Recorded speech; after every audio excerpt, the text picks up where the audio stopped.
Hello everyone, and peace of Christ to all of you. Please invite your friends and let us have some good time. Let us say a quality time of fun. Yesterday we were live. We saw some people posting that there is a debate between a person, his name is Daniel, and David, which we know David, most of you. For me, I don't really, those debate are not debate, because as long there's a moderator and there's 10 minutes for me, 10 minutes for him, people go prepare for a topic and they get some information from the internet, they put it in front of them in the computer, and they will be reading a paper. So just pause the paper and there's no need for a debate. Secondly, a debate should be between two people who they are qualified in the education, which means you cannot debate a rabbit. If you are, let us say, a goat, it have to be between two rabbit or two goat or two human or two smart or two idiots. But someone who do not know his religion, and yet he want to debate about his religion and our belief. That will be very funny. And today we will show you why those Muslims are not qualified to talk about their religion.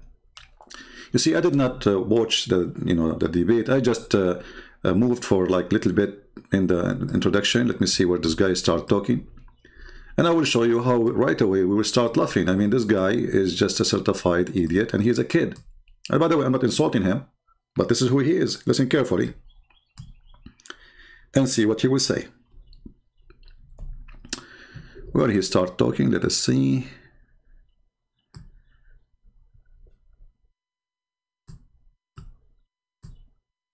Talk is cheap. Proving what we say is different. I want to let you know, first, welcome. We're glad you're here no matter what walk of life you are from. And also want to let you know we are a neutral platform hosting debates on science, religion, and politics here at Modern Day Debate. And with that, thrilled to have you here as well, Dan. Okay, go ahead, my friend. What is this?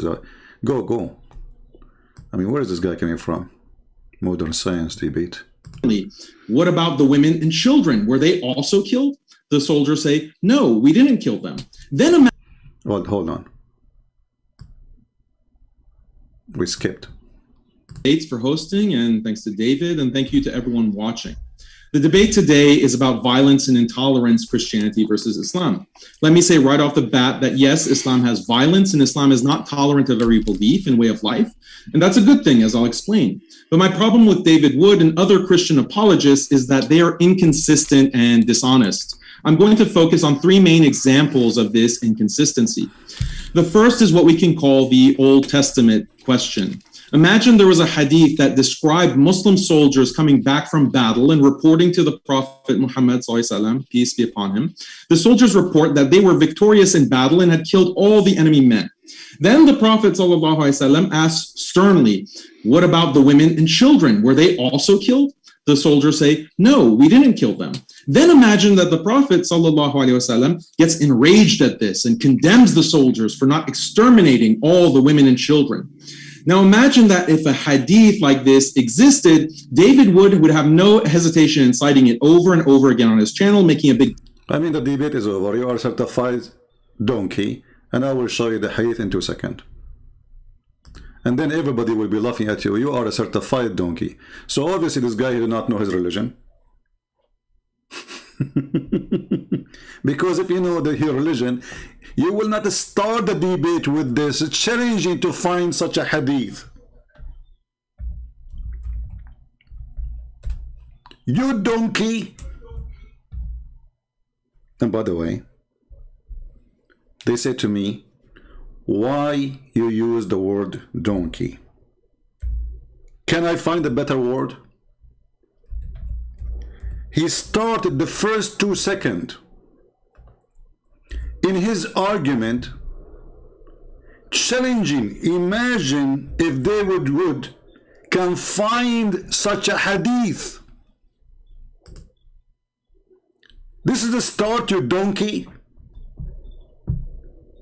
This is the start of your challenge. Imagine if David Wood can find such a hadith.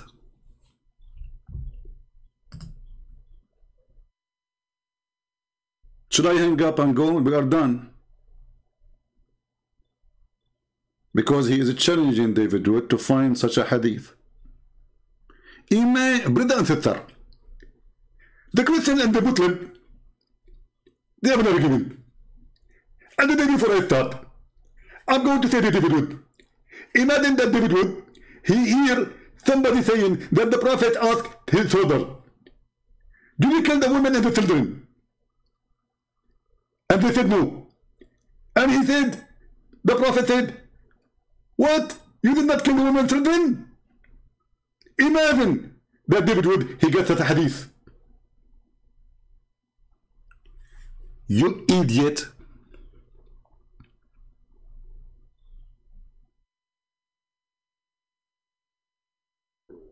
This is the guy who wanna debate us, challenging us to find the hadith says that the Prophet, he encouraged them to kill their children. Yes, he did.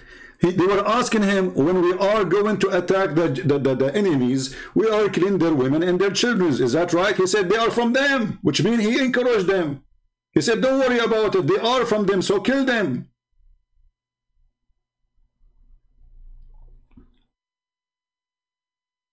And we would not even start 2 seconds of the speech. The first 2 seconds of your speech is a poo-poo.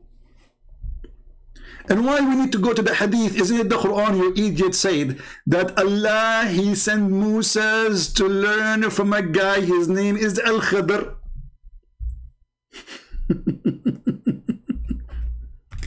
And this guy, brother, he saw a child who is, he fear, brother, that he will not be good to his parents. Okay? So he slaughtered him.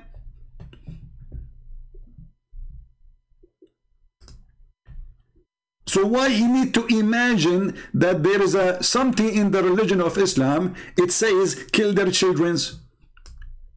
When your prophet claimed that this is wisdom, to kill a Muslim child, this child is a Muslim child, he's not even a Christian child.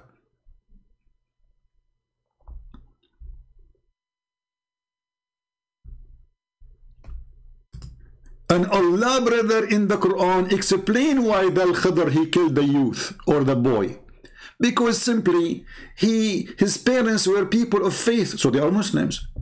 Okay, but isn't Muhammad, he says everyone is born as a Muslim? So this person is 100% Muslim. He's born of a Muslim family.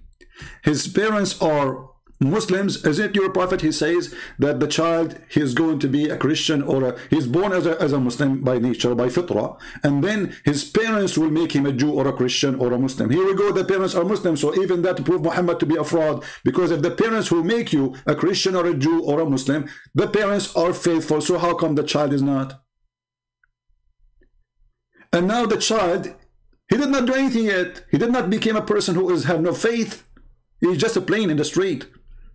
So the guy, he took him, he slashed his head, he smashed his head with the wall or in the floor, as it says in the interpretation. Why? Because we feared. We feared. He is not even sure that he would grieve them by abstain on rebellion.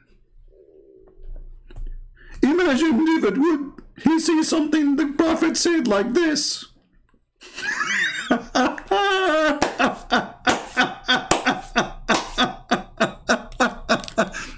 So imagine this guy was debating me, and it is not David Wood who is talking to him. It is me. The debate is over.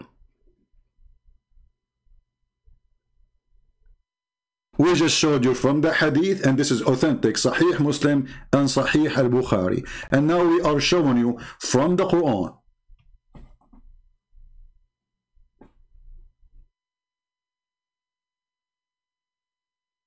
We do not even need to continue. And by the way, when I played, I skipped this part. I did not even hear it, so I just heard this one. because I don't have time really to, you know, so I was moving the video to see when this guy, like I go to the video and I look at the, like when his lips start moving in the, like what happened now, you know, when his lips start moving in the video, then I click play. I did not hear this part, I just heard this part. And I cannot believe it that he is so stupid, claiming to be a person who have knowledge of his religion, and yet he is challenging David Wood to bring such a hadith. Imagine if David Wood, he knew such a hadith. Imagine.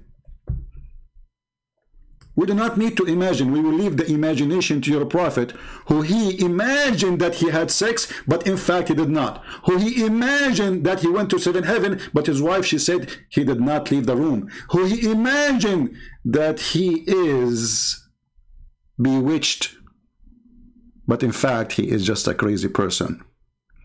We don't need to imagine. We will leave the imagination to your prophet, who he imagined that your God will make your penis endless.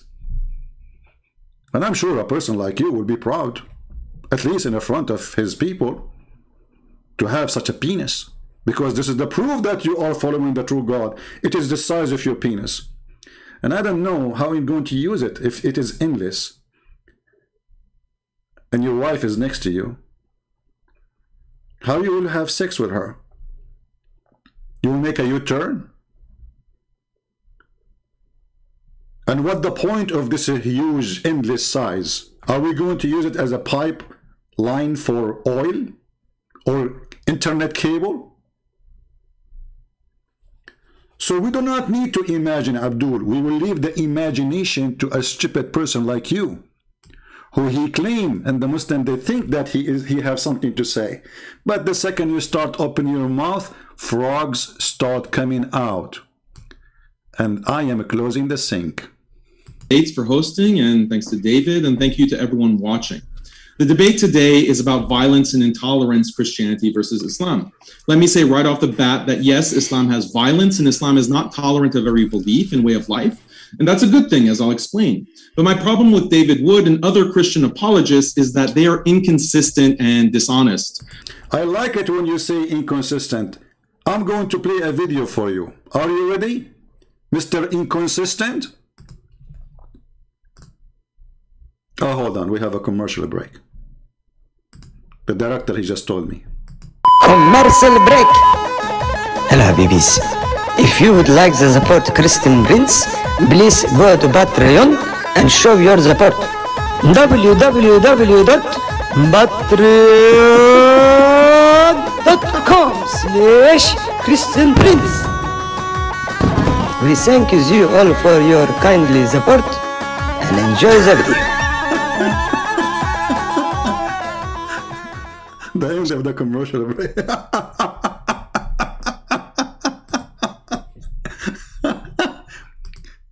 So the Christians are inconsistent, brother. They are inconsistent. Let us examine that. I mean, if I want to make a statement about every word you say, we will spend the coming century to finish this video. I mean, what's wrong with you? You are just a dump machine. You walk, you don't walk, you do poo-poo. The poo-poo is dripping from you. The Christians, my problem with the Christians, apologists, and someone like David Wood and a Christian apologist, that they are inconsistent. Sheikh, tell us something. They reported that Imam Malik ibn Anas was approached by a man of the people of innovation. So he said, stop, Imam. Stop. Let me debate with you. Let me debate with you. So Imam Malik had some time on his... Imam Malik, he have time. You know what he is doing for a living. You know, he's just masturbating, as Muhammad used to do. And even his friend, they come to the house, sleep in the house, and they masturbate. And then the wife, Aisha, in the morning, she said to them, oh, hold on. If you want, I can teach you how to take it off, because this is what I do to the Prophet. I scratch it with my fingers. So Imam Malik have time. He just finished masturbation. Free time. So he said, okay, then what? So the man says, if I beat you in my argument, in debate, you follow me. And if I don't beat you and you beat me, I follow you. Okay, okay. So Imam Malik says, okay. Okay. So he accepts the terms and the condition. In 2 seconds, he will refuse the term and the conditions. I mean, do you see the stupidity of those who claim to know Islam? He just said, okay. Well, he just told you, if I win the argument, you leave your religion, you follow me. And you said to him, okay, what he said next, listen and laugh. Let's assume I followed you and you beated me. Then we both met someone who debated with us and he beated us. Okay. So the man says, that must be a Christian prince. We have to admit. Okay. We follow him. He said, my son, the religion of Allah is one. And I see that you keep on hopping from one religion to the other. Uh-oh. The one who keep hopping from one religion to other is a stupid. What is it? This is the case of Muhammad? How many religion Muhammad he changed? 40 years of his life, according to Muslims, he was not a Muslim. Now I know this guy will say, no, he was a Muslim, he was following Abraham. Well, you idiot, the Quran say clearly that your prophet, he was not following anything. He do not know what faith, and he do not know what scriptures. You notice that those who claim to have, let us say, they can answer us or can refute us, they don't really use their Quran to prove any point. Because simply they do not know what they are talking about. So when Muhammad, he in the Quran, his God, he says to him, you know nothing about faith. Let us open the verse. And you know nothing about books, about scriptures.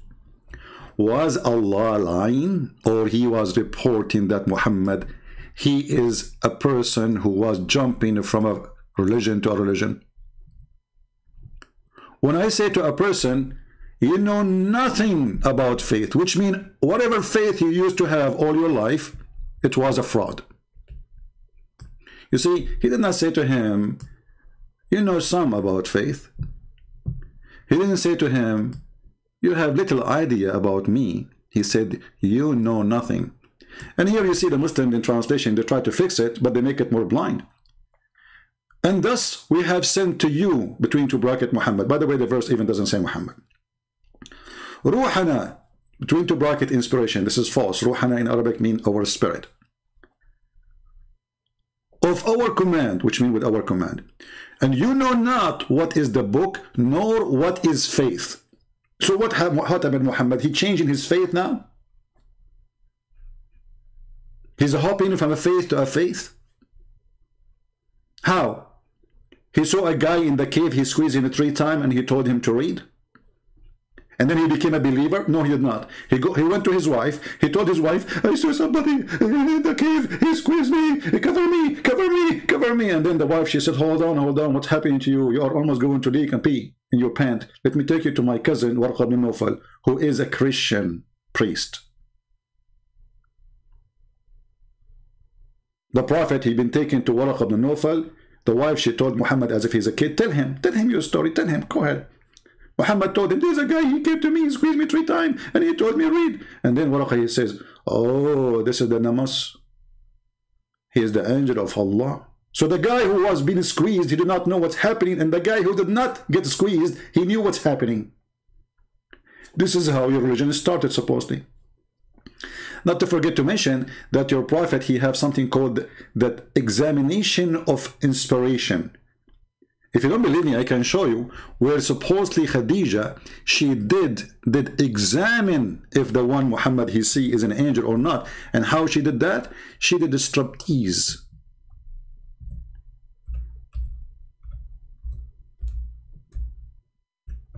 And as long I don't like to say something without showing a reference, let us find it.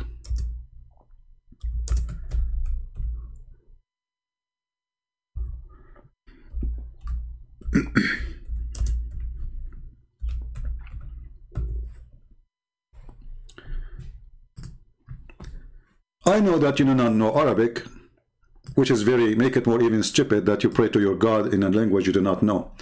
This is a Sirah Nabawiyya, page number 239, volume number 1.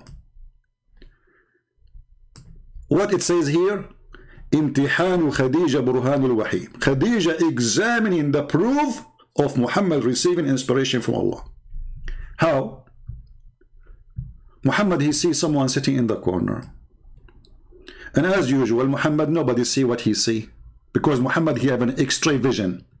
I mean, the angel in the corner, but Khadija next to him in the bed, she cannot see the angel, but Muhammad can see him. Look like the angel, he have an equipment who he can blind a person and the other person still can see. In other way, he was invisible for a person, but he is invisible, or yeah, he can be seen by the other person. If we translate what is in front of us, we will see that Khadija, she said to the guy, or Muhammad, aka Allah, oh, when you see your friend, which means the angel, come to you, let me know. Let me know, Habibi, let me know. So Khadija, Muhammad, he said, Khadija, I see him, I see him. So she said, okay, if he come to you, tell me about it, which means Jibreel. Okay, so he came. This Jibreel, he came. But Muhammad is not sure now he is Jibreel or not, remember. So Khadija, she said to Muhammad, okay, Habibi Muhammad, get up, my cousin, and sit in my left thigh. What?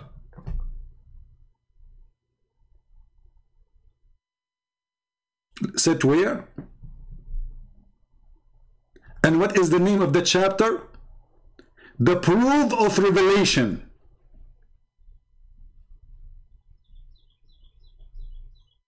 What is the proof of revelation in Islam? Is the left thigh of Khadija and the right thigh of Khadija and the ass of Khadija, and I'm not going to mention the third one. So the guy Muhammad, he go and stand up and he sit on her lap, and she said to him, okay, do you see him? Huh? He said, yes, I still can see him. She said, okay, turn around and sit in the right thigh. Look, is that going to make a difference now?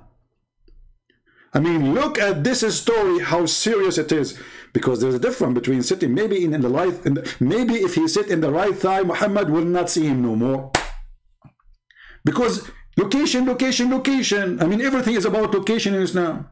Look, what this religion is about. This guy is coming to debate us about her prophet. This is your prophet, or this is what is this? And then she said, okay, sit in the right thigh. She said, do you see him? He said, yes, I see him. She said, okay, okay, now turn and sit in my lap, because this is the position of sex. She said to him, do you see him? He said, yes. And then she started taking off her clothes, and she said, do you see him? He said, no. She said, rejoice, my cousin, for by sure, for Allah, by Allah, he is an angel, not the devil. Look at this.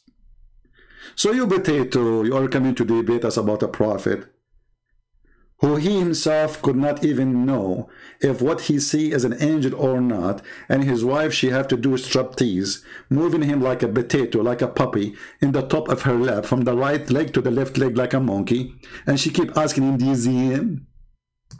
Yes, I see him.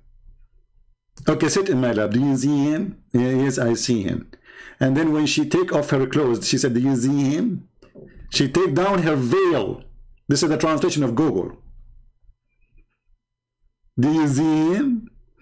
Well, the Muslims, they say that this is a proof that this person who Muhammad is seeing in the corner is an angel. Why? Because, well, she is getting naked, and an angel don't like to see naked women.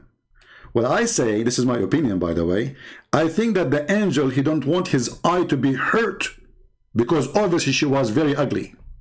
So he ran away. The angel was watching, he was saying, please don't take off your clothes. Don't do it. And here wanted to ask the Muslims who they claim to be smart, where Khadija she learned this trick? Like she used to encounter angels every day and she stripped to the previous husbands too. Maybe Khadija, she was a striptease lady and she have a lot of expertise with angels. And as long Khadija, she knew that the angel, he will not be staying in the room if she take off her clothes. So what the point of sit in my right leg and left leg? Just strip and finish it. Take off your panty, see him to him, say, Muhammad, do you see him? He will say no. Tell him this is an angel. When I say stupidity is amazing, I mean it. Guys, shall I continue in getting this guy busted, or we are done? I mean, this is too much, isn't it? Shall we continue? Let me know if you like me to continue or done, right? Because he is not really worth it. He's just a kid, you know. Actually, what made me upset from David Wood, where he got those kids? You know, he collected a bunch of kids from the street. Like Mimi Hijab is a kid boy. Nobody even listened to him. He was a street corner shouter. Even Muslims don't listen to him. He made him famous. Why you do that? If you want to debate, at least debate somebody he have knowledge in his religion. Don't debate kids. It lower. You see, I open my sky for everybody to call me. I don't consider this is a debate. Yesterday, a kid, he is 14 years old, called me. Can I call it a debate?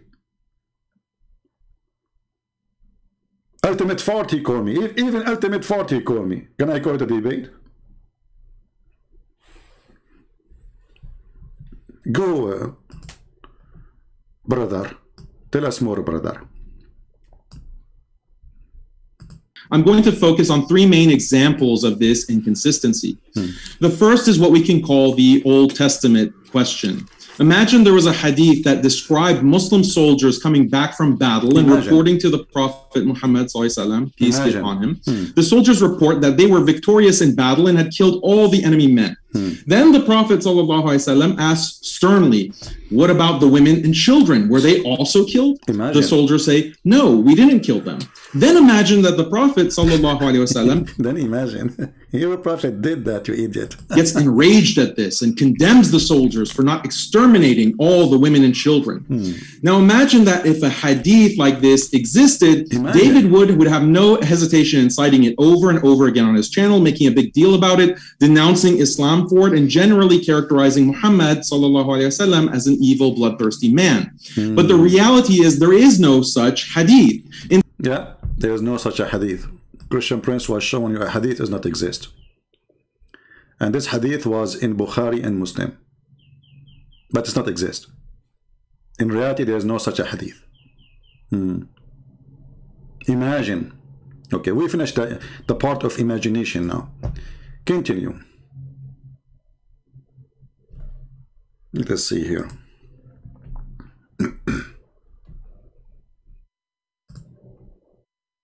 Continue your movie.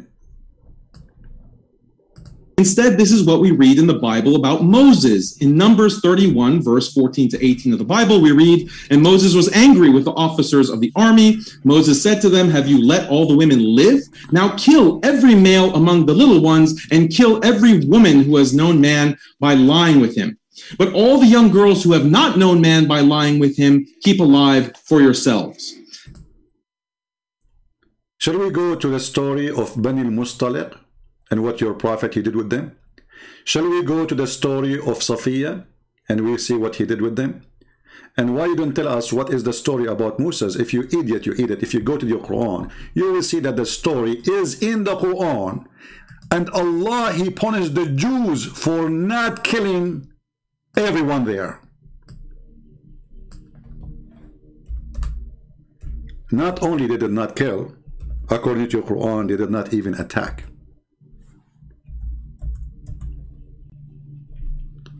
So your God,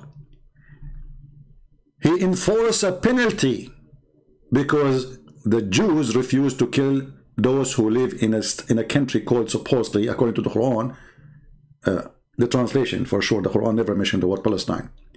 So Allah, he said to Moses, tell your people, all my people, enter the Holy Land, which Allah has assigned to you, and turn not your back, In what? In fight. Okay, what we will do there? We will kill everybody. They said, Moses, this is a holy land. Okay, well, Moses, in this holy land, there's people of a great strength. You shall never enter it. So the Jews refused to kill. Which story is true? The one in the Bible or the one in the Quran? Then there's only two Muslims, Muslim Jews here. They accepted to follow Moses to do the attack so they can kill the women and the children. And the Quran described those two who they say to Moses, let us assault them at the gate. And for the rest of the Jews, Allah, He made them lose the land or direction for 40 years for refusing to kill every single man and every single woman and every single child. You are a certified idiot.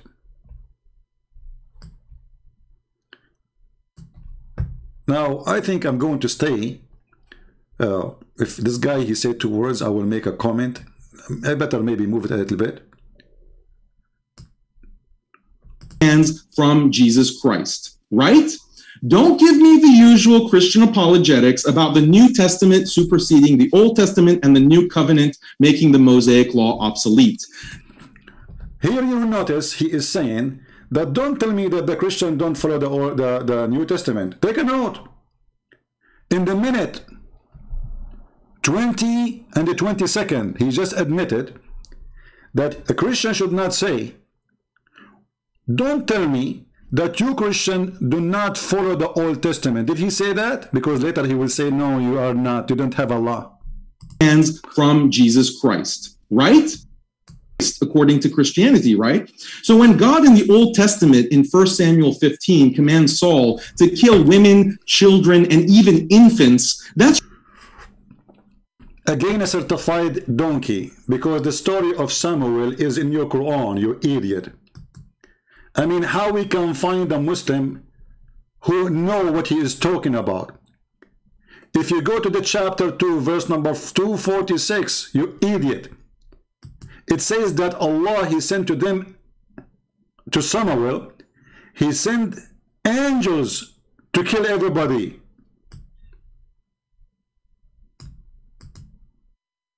Have you ever heard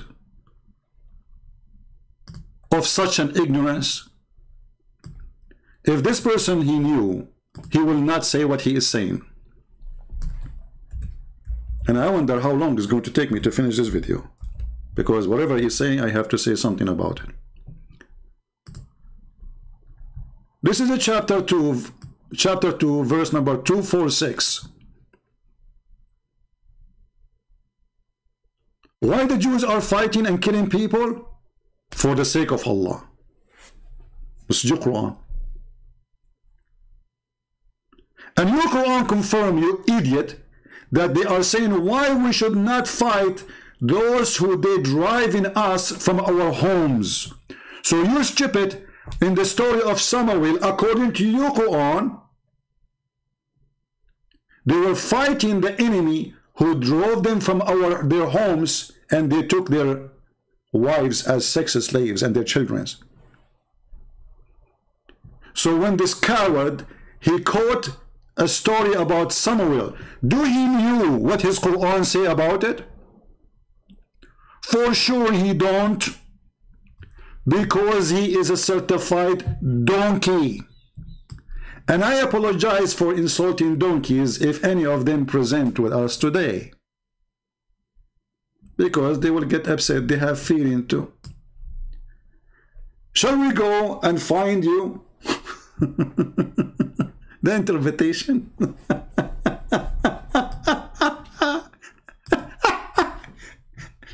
Imagine this guy was debating me. I mean, this is why they don't get close to me. Hey kid, do you have the courage to have a speech with me for like 10 minutes? Do you?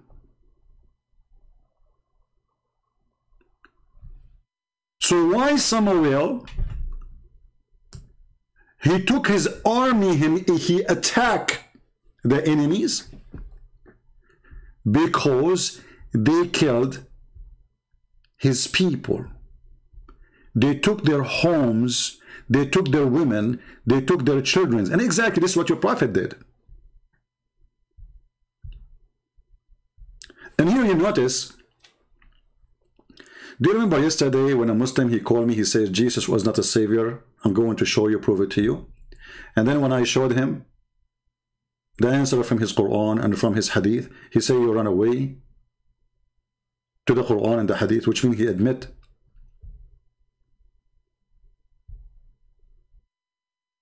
that his argument does not stand for a second if we mention what the Quran say.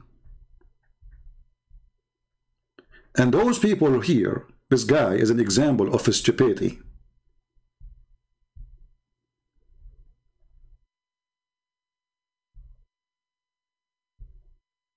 If we go right now to the official government website of the Kingdom of Saudi Arabia or any Islamic website, are we going to find the story of Samuel or not? And if this is about Samuel or not, you will see the verse confirming that the Jews and Moses, the one who was he accusing, why you are killing, he was defending his people, who the enemy, they killed their children and they raped their women. So are you saying your prophet was a liar and your God is a fraud? Obviously, you are saying that.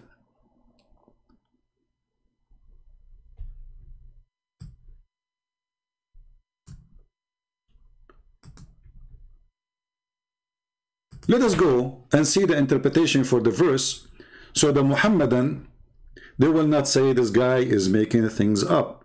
Now, which interpretation I should show you? Al-Tha'labi, Al-Qurtubi, Al-Baghawi, because all of them, they say the same. You are a certified donkey, my friend.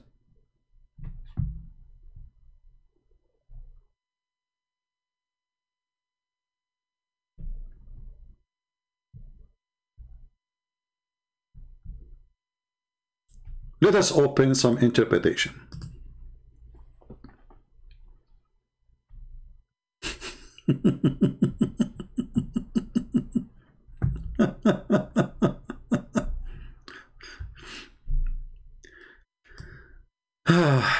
Tafsir al-Baghawi. Tafsir al-Baghawi. Page number 296. Volume number 1. And here it says that the real name of this person we are talking about, his name is Shemuel. Muslims always, they have their own funny way to say words. Shemuel. So Samuel became Shemuel. All right? So, you go read here. Let us see what they did.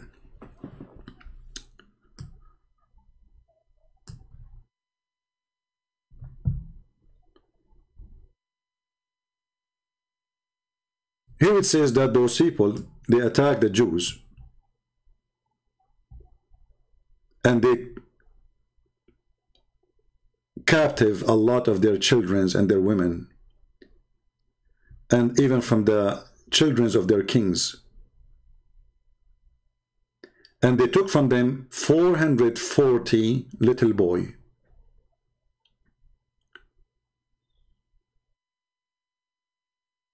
Now, the rest of the story is really, funny.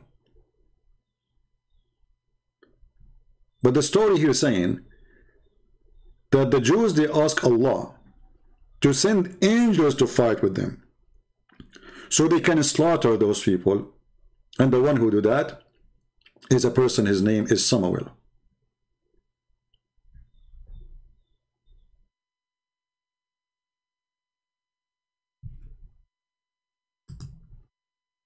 Different interpretation. Let us see Al-Qurtubi maybe. Let's open Al-Qurtubi. Give me a second.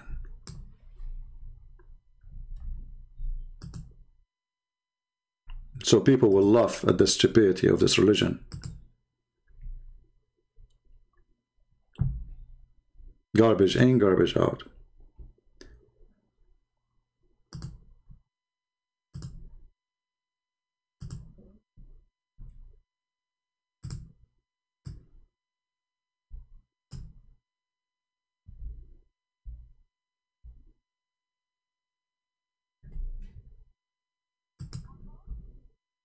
Let us see.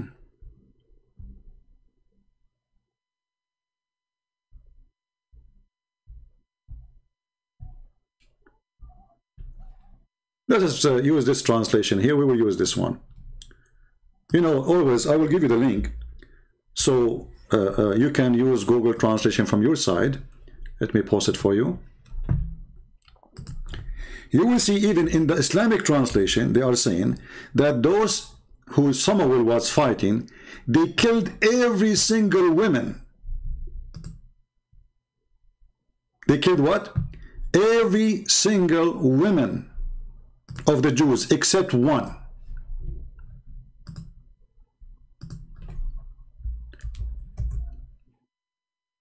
The coward, he is attacking what his God teaching and preaching, and defending Samuel, saying Samuel was doing the right thing, because isn't it the Jews believe eye for an eye?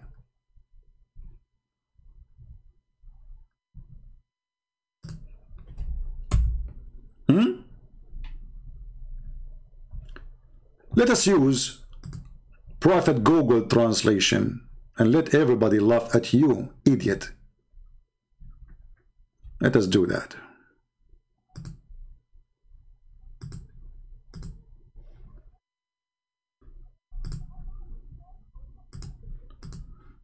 All right, we open it in Google browser so we can translate.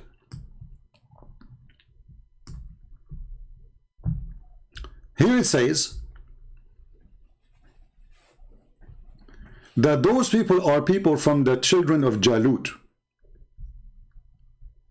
and they are living between the Sea of Rome, which is the Mediterranean, and Egypt and Palestine, and they are giant, and they were victorious on Bani Israel, the children of Israel, and they took most of their land, and they captured many of their children, and they capture many of the children of their kings, and 440 of them. And then here it says,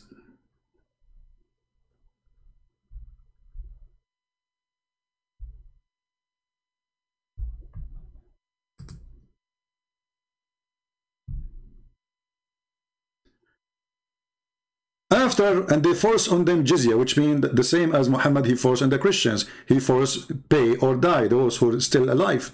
And they took their Torah.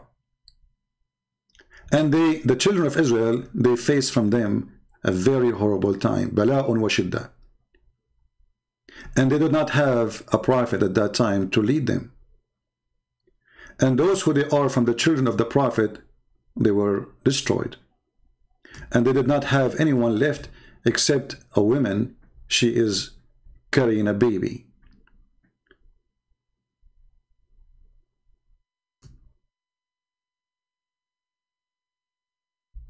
And they ask Allah to send a child. So now the Jews, they have only one woman. I mean, look at this story. There's only one woman left. And she is the one who is going to save the nation. And this woman, she gave a birth to a child. His name is Shemuel or Ishmael, which means Samuel. And the woman, she said, Allah, he heard my dua, my prayer. And she taught him the Torah, and he grew. And one of the elders, he take care of him to teach him. Then Samuel, he came to him, an angel, his name is Jibreel, while he was sleeping, next to this old man. And then the angel, he asked him to stand up. And he told him, tell your people that I am going to, Allah, he decided to send you as a messenger and as a prophet to your people. When Samuel, he came to his people, they accused him to be a liar. And they said to him, oh, you are seeking to be a prophet. You are rushing for it, but did not come to you.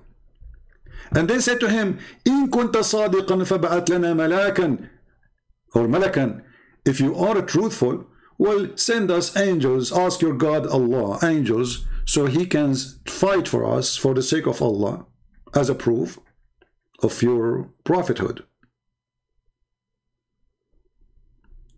And then this is what happened. Allah, He sent angels and they slaughter all the enemy. So this idiot, he was making fun. Let us now click at translate. And I gave you the link already, right? I gave you the link. Actually, this link I gave you is very long. Let me hold on. Let me make it short. Let me give you a different website. Just give me a second. Because this link is very long. I mean, there's many interpretations in the same page. So I want to give you a page which is directly for this interpretation, so you will not be confused. All right, this is the interpretation, the same interpretation we are reading, but this is from the official kingdom website of Saudi Arabia. Let me know, please, if the website is opening fine.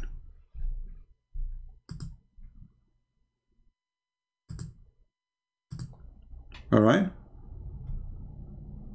Let me know if you can view the website, because sometimes this website doesn't work as everything is Islamic.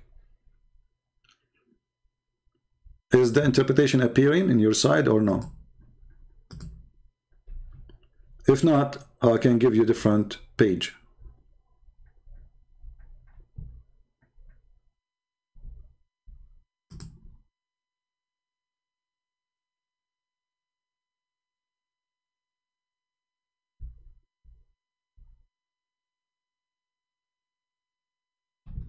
Is it working?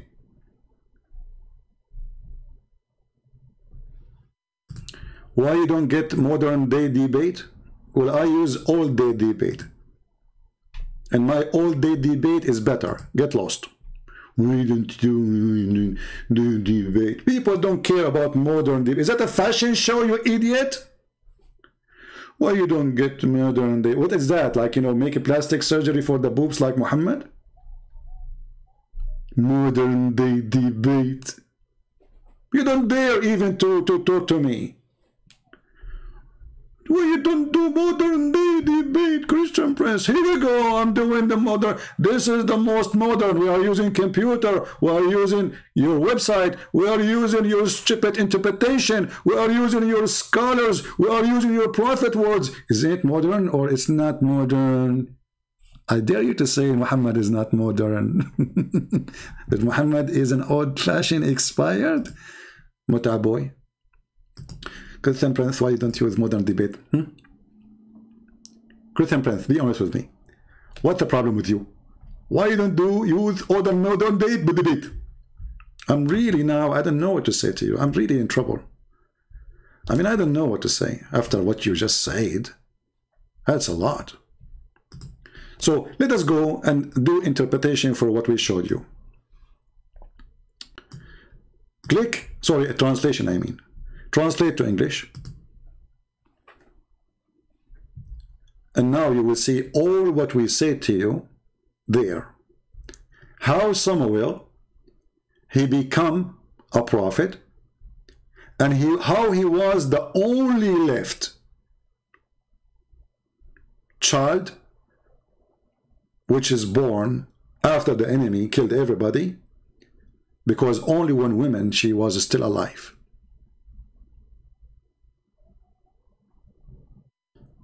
And how Allah, he chose him to be a prophet. And then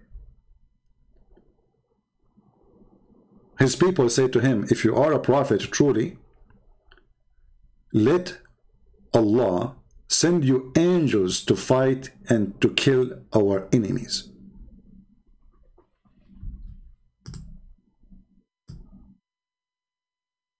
Translation here says the word angel, always translated as a king. The fact this is the word angel, malak, because it's confusing. Malak can be, you know, like from Malik. So if you are a prophet, if you are claiming to be a prophet, well, ask your God to send angel or angels so we can attack the enemy and kick them away from our homeland. And we free our people from slavery. So this guy, he was attacking the story of Samuel, because he did not know, this donkey, that this is a story is exist in the Quran, and his own version of explanation get him busted.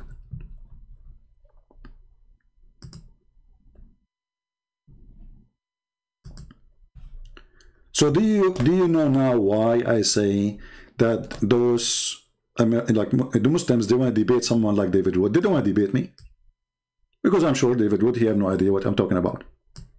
I'm not putting him down, but this is a reality. Because if he knew, he would say to him, well, hey, let us open the Quran. The story of Samuel is there.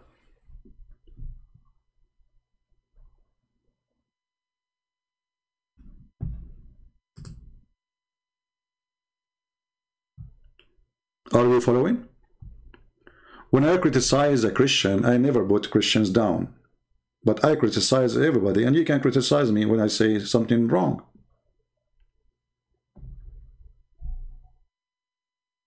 When we say we are debating, that means the two people who are debating, they have a qualification. And obviously, the qualification is missing from both sides.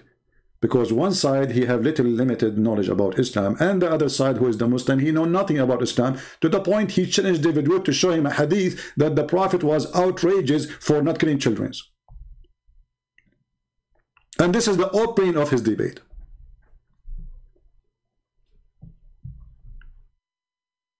Shall I continue? I mean, this video will take with me forever, because every second this guy, he says something, he make poo-poo. Seriously. I mean, we did not even play from his statement even 1 minute yet. It is a minute. And now we have 52 minutes respond. Proving him to be stupid idiot from his book. So how we can finish a video of 2 hours?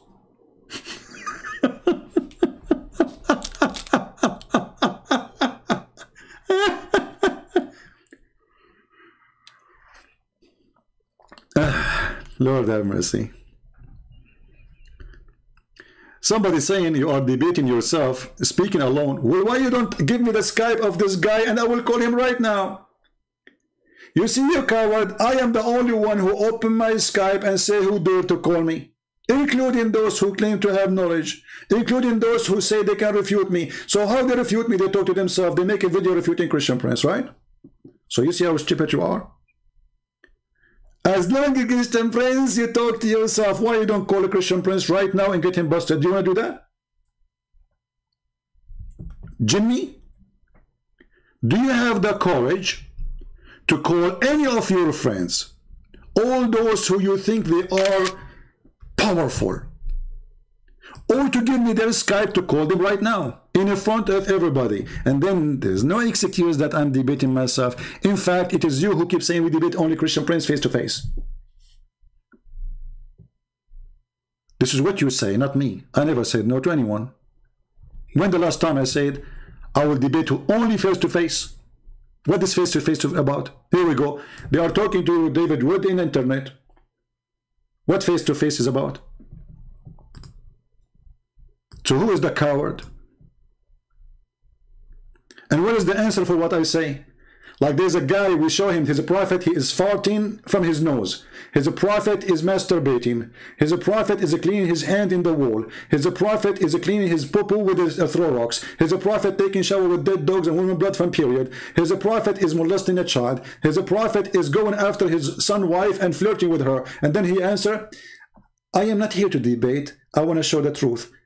And he posts something about, an article about the Bible. What is the answers for everything we say? Cowards. Muta boys.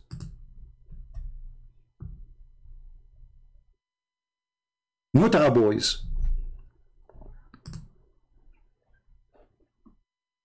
And he come in every video, he posts the same thing. I'm not here to debate. And he posts the article, which is funny, and he don't dare. I say to him, why you don't call me and let us see if you can, if you dare to speak about it.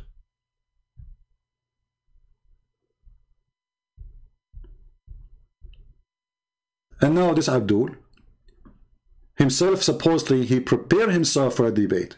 what David would. And all the argument he come, it is in his book against him.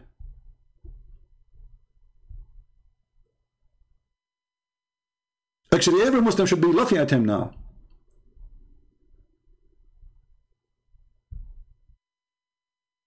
How this can be a religion? How you criticize the story of Samuel when the Quran says that it's Allah who sent the angels to slaughter every child and every woman of the enemies? How you criticize the story of Samuel when it says in your stupid book that those people, they slaughter and they killed all the Jews and all the women until there's only one woman left, and she is the mother of Samuel? What happened, my friend, that those dummies, they are dummies. And we are in the time where people, they praise dummies. And because they are dummies, they don't dare to speak to someone knows and can get them busted in a second.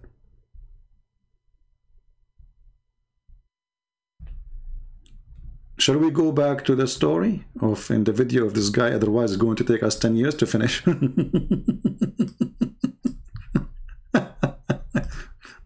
Okay, boy, tell us more, brother.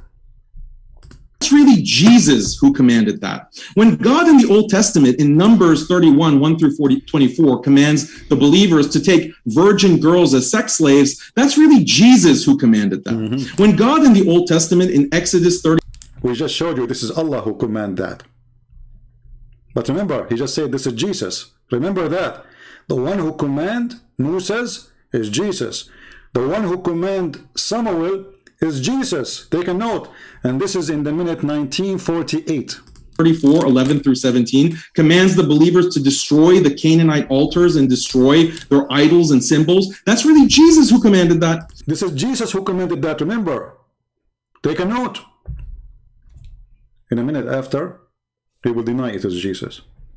When God in the Old Testament tells the believers to stone to death fornicating women, all those who violate the Sabbath, all those who blaspheme, all those who curse their parents, those are all in reality commands from Jesus Christ. Do you hear it? Did you hear it, Muslims? All of those are in reality the command of Jesus Christ, so he admitted that Jesus is God. But this guy, he will make a big poo-poo right after. He is going to challenge David, and he will say to him, well, Jesus did not bring any law.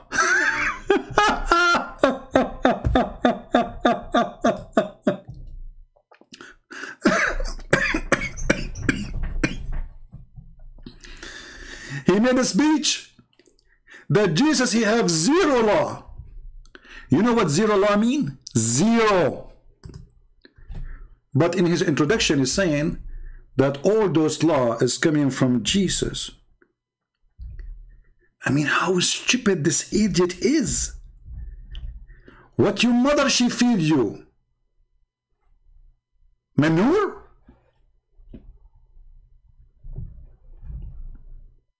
Right?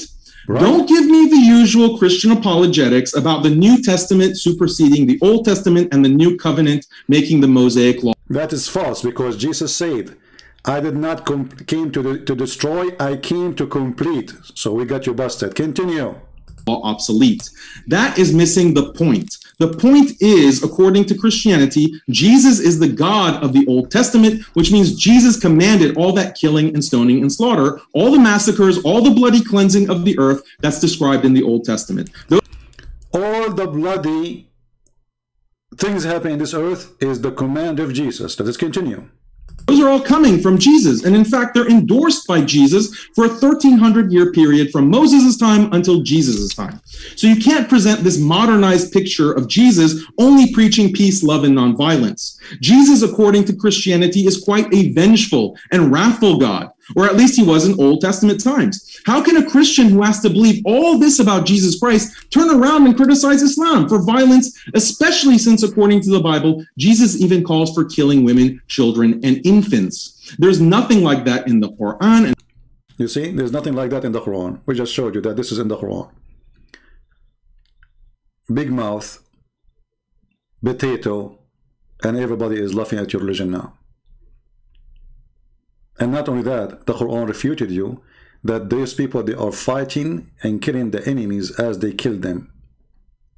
As you mentioned the story of Samuel, that only one woman left from all the people of Israel. Only one woman left. This is according to your stupid book. And hadith. So isn't this the most outrageous double standard? Exactly. David Wood, please explain this. Explain how you can criticize Islam and smear the Prophet Muhammad ﷺ as a violent, bloodthirsty warmonger, when according to your own theology, your God, Jesus Christ, also commanded and approved of all these things and more. So David Wood, you're extremely dishonest when you criticize Islam, and in fact, Christians should really hate you for what you're doing, because you're essentially trained. David Wood, we hate you because we found that Allah is the one who ordered the Jews to attack the Palestinians in the Quran in chapter 5 verse 21, and we found that it's Allah who ordered Samuel to take an army of angels to slaughter every one of the enemies. We should hate you because this exists in the Quran in chapter 2 verse number 246. This is double standard, David Wood. We should hate you because Muhammad, he says, kill them, they are from them, those children and the women. We should hate you. You have double standard. And all those orders are from Jesus Christ.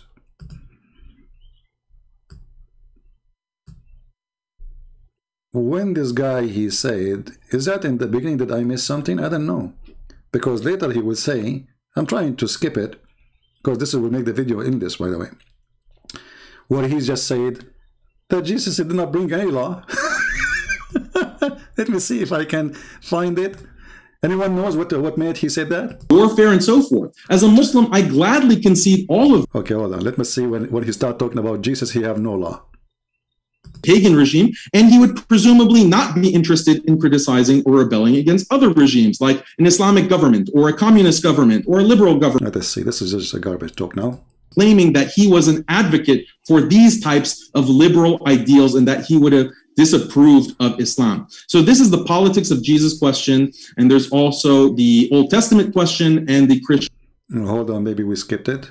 Let's see. The problem with this option is that a modern liberal state of this type did not exist before the about sin should cast the first stone, or do not resist an evil person and turn the other cheek. Okay, hold on. Pagan regime, and he would presumably not be interested in criticizing or rebelling against other regimes, like an Islamic government or a communist government or a liberal government. He is not concerned with politics at all.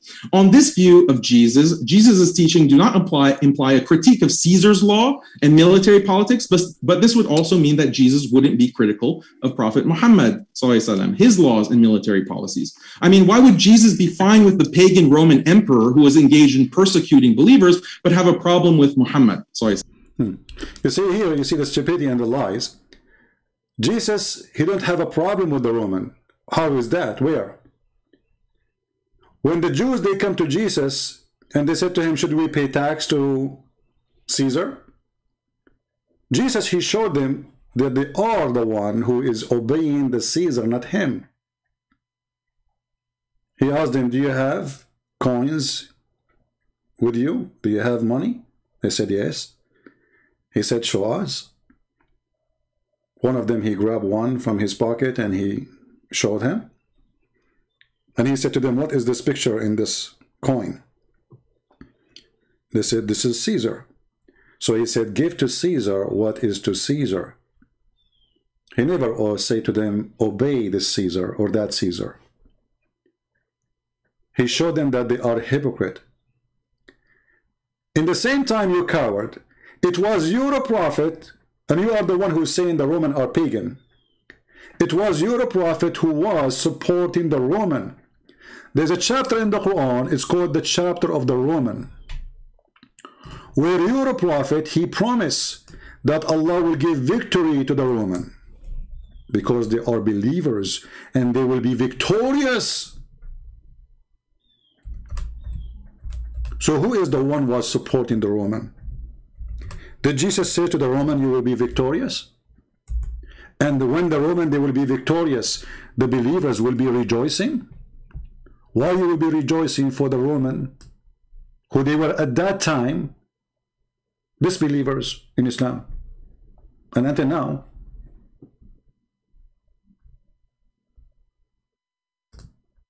And when the Roman, they will defeat their enemies, which is the Persian, the believers, the Muslims, will rejoice that victory is given from Allah to the Roman against the Persian. Again, this guy, he do not know what he is talking about. Jesus never praised the Roman. Jesus, he never adopted the law of the Roman. And you idiot, you just confirmed that by saying that all the law of Moses is coming from Jesus.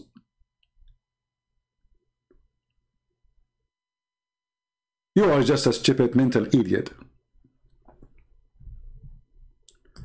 But I'm trying to find where he said that Jesus, he have no law. Is that in the second response? Anyone can help me?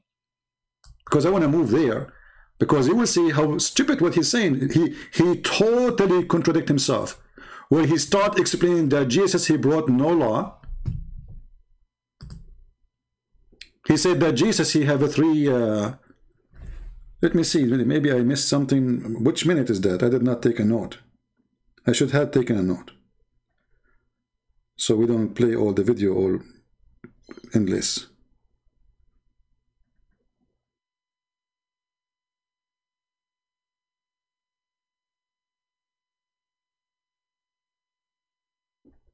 Yeah, I did not take a note when he said that. Which moment? If anyone knows what moment he said that, let me know.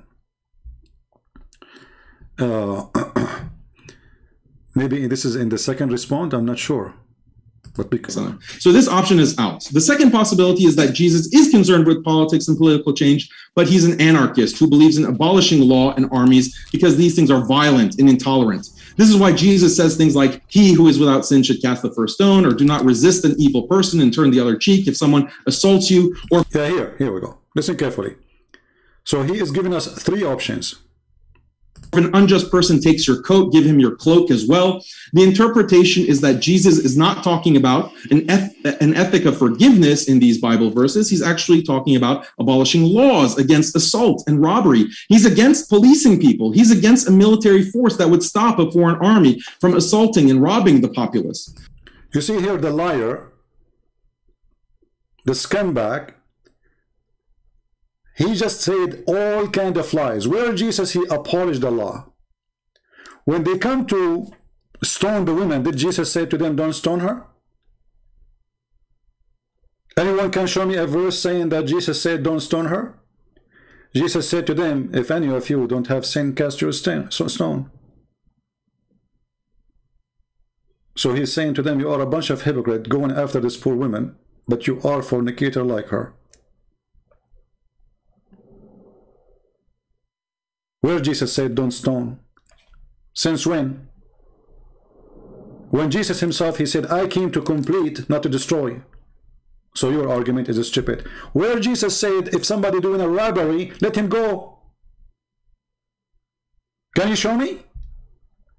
Isn't it Jesus is the one who said to Peter, the one who lived by the sword will die by the sword, which means the punishment for killing is killing. So you are a fraud, and you are making false statement against the teaching of Jesus. Where Jesus, he said you can do fornicate. Where Jesus, he said you can be a thief. Where Jesus, he abolished those punishments. Can you show us? When Jesus said if somebody hit you in your right cheek, this is not a theft. He is teaching us not to use violence in return and use the law. There's a law, they live in a state. At that time, actually, there was a law that if you hit a certain cheek, and actually this was existing even in Europe, a noble fight.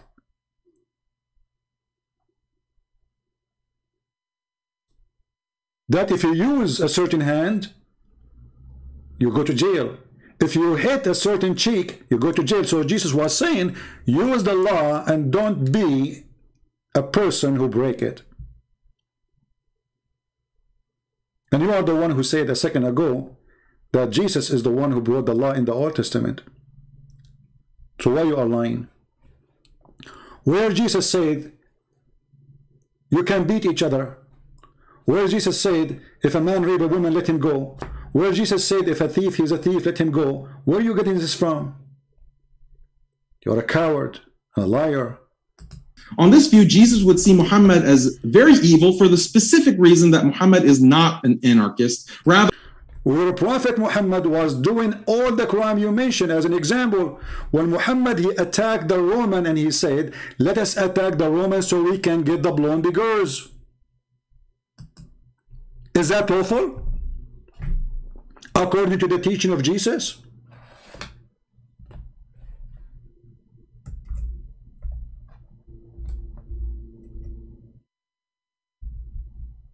Is that lawful according to the teaching of Muhammad? Let us open the reference so they will not say I'm making things up. Why Muhammad he attacked the Roman? Did the Roman attack Muhammad? Never. He said attack the Roman so you can capture the blondie girls.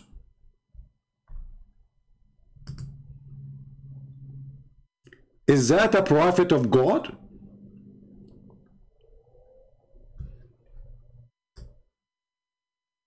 This is the interpretation. You can open Al-Qurtubi, you can open any interpretation you want. This is the Durr al-Manthur. A man, he said to Muhammad, stop, tempt us with women. This is in your stupid Quran. But why he said that? Because Muhammad, he said, attack the Roman so you can get the blondie girls.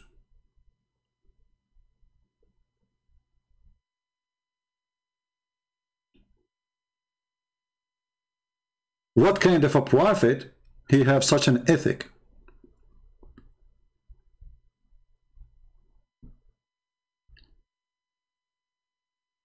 Is that from God?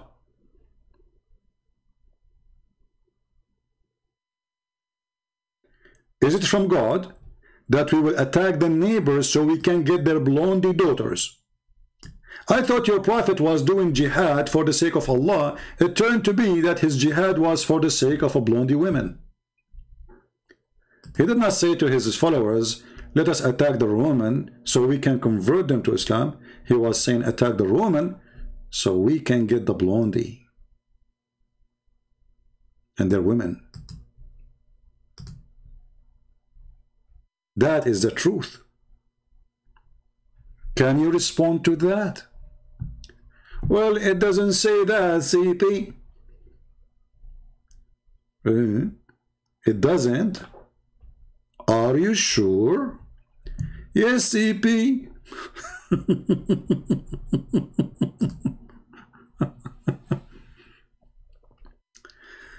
Oh, Lord have mercy.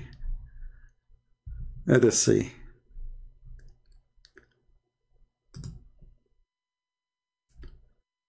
For some reason, this website here, the Saudi Arabia, is not opening. Let us see the different one. Here we go. At-Tabari, value number 10, page number 191. What Muhammad he said to the Muslims: attack Tabuk and you will get the blondie girls and their women. A person, his name Al-Jad, he said to him, please don't tempt us with women, which means this man is saying to Muhammad, you are a scumbag, trying to make us go for war with other land just for the sake of getting some blondie girls. Is that from the mighty God? Attack the Romans so we can get the blondie girls?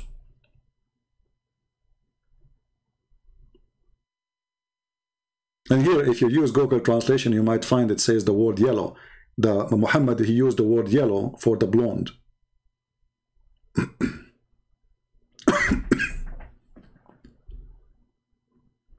What kind of a prophet he makes such an order? Attack the Roman and get the blondie girls. Attack Tabuk so you can gain the yellow girls and the women of the Roman.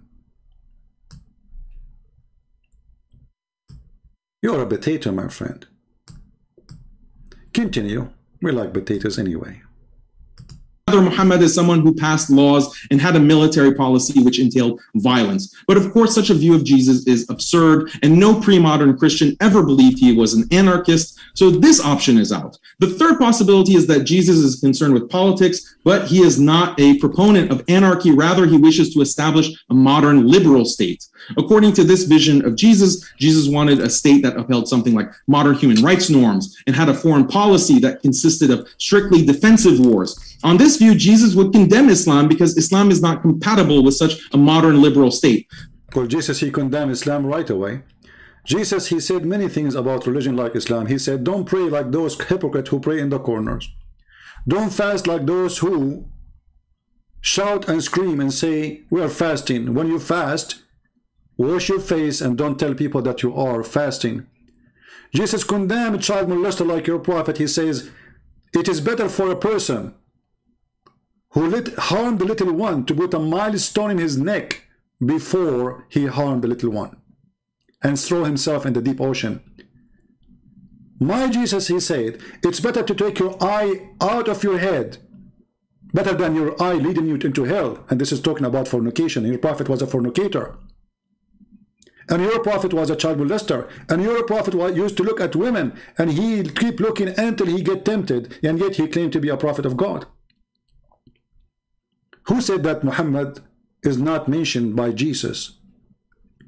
Jesus said, be aware of false teachers, and all the teaching of your prophet is false. Since when we can find that Jesus said to a woman, give your breast so a man can suckle her? This is the law of who? The law of God?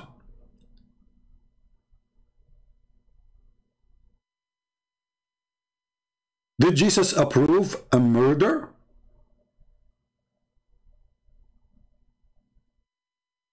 Isn't it the Quran says that Allah, he told the Jews that don't kill a soul, commit no crime? And this was an order to the Jews, which means this is in the Old Testament. So when you say, well, the third Jesus, then he should be condemning Muhammad, he condemned Muhammad all the way. Jesus, he said, it's not what go in your mouth make you dirty. Muhammad, all of him he is so dirty from inside and outside.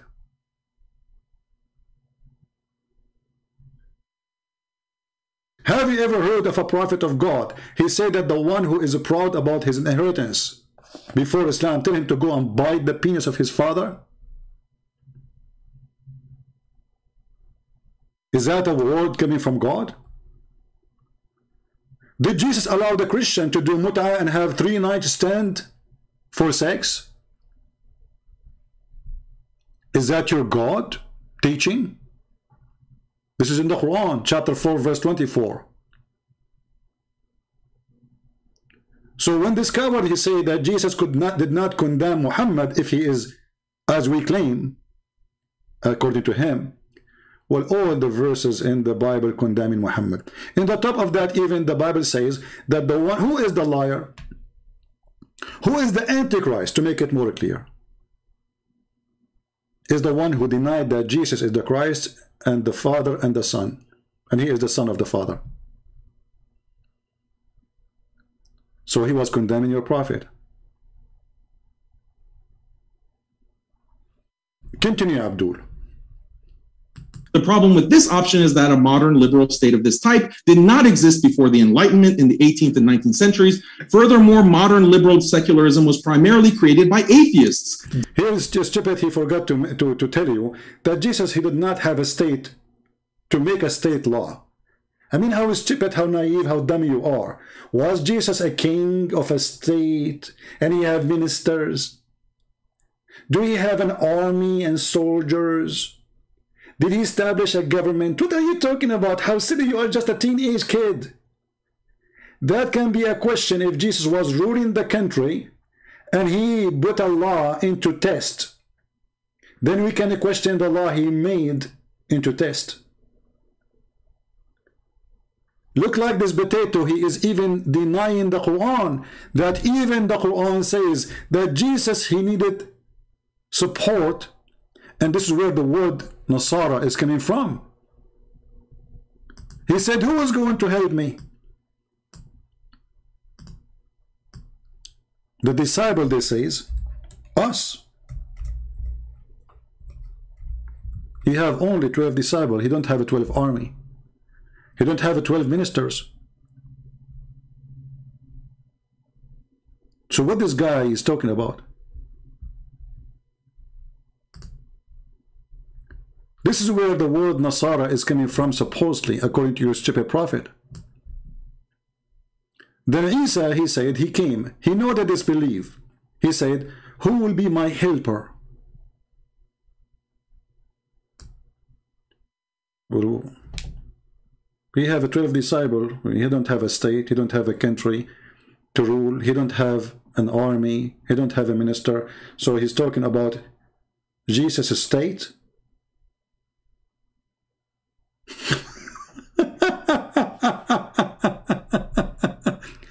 If Jesus have a state, you donkey, then why your God Allah, he run with Jesus to save him from the cross? If Jesus have a country and a state and an army, so how they will crucify him? If Jesus is the one have a control of the law, as a king, as you are claiming, well then who is the one who want to put him in the cross? His army? You are an official stupid who made a paper before you go to the debate, and now we are laughing at you. And I wonder when I'm going to finish this video. Continue. Deists and critics of Christianity. Furthermore, earlier states established by Christians, like the Byzantine Empire, the Spanish Empire, etc., none of these were modern liberal states or anything close in terms of respecting human rights and so forth. So how could Jesus have called for a state that never existed? This is a historical... He just said never existed. So all the options you gave us, it was a fraud. Secondly, who said to you that the Roman state was Jesus' state? Who said that? Who said that the Spanish state was Jesus' state? Was their constitution the Bible? What this guy is talking about?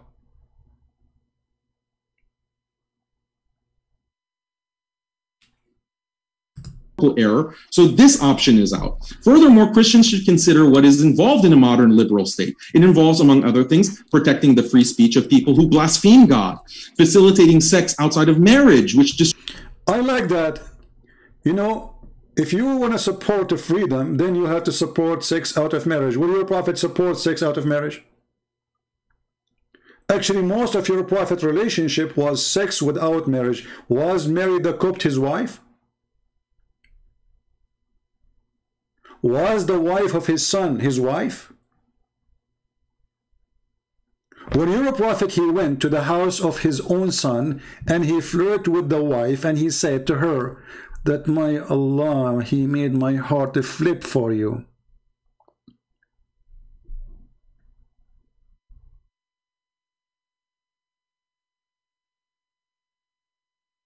Where is the person who have a dignity and he protect relationship of marriage?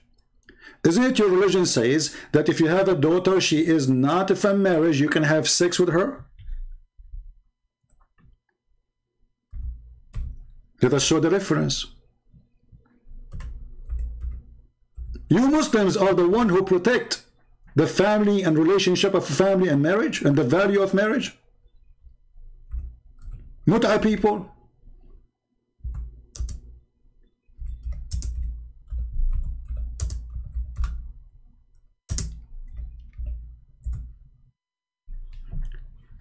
This is Tafsir al-Qurtubi.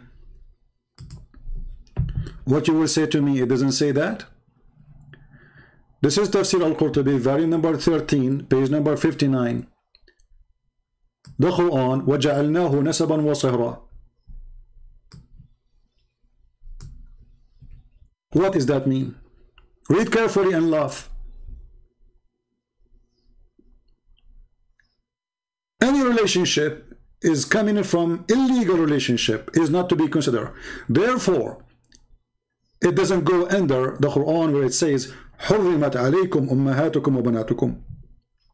Therefore, it's forbidden for you to have sex with your mother and your daughter.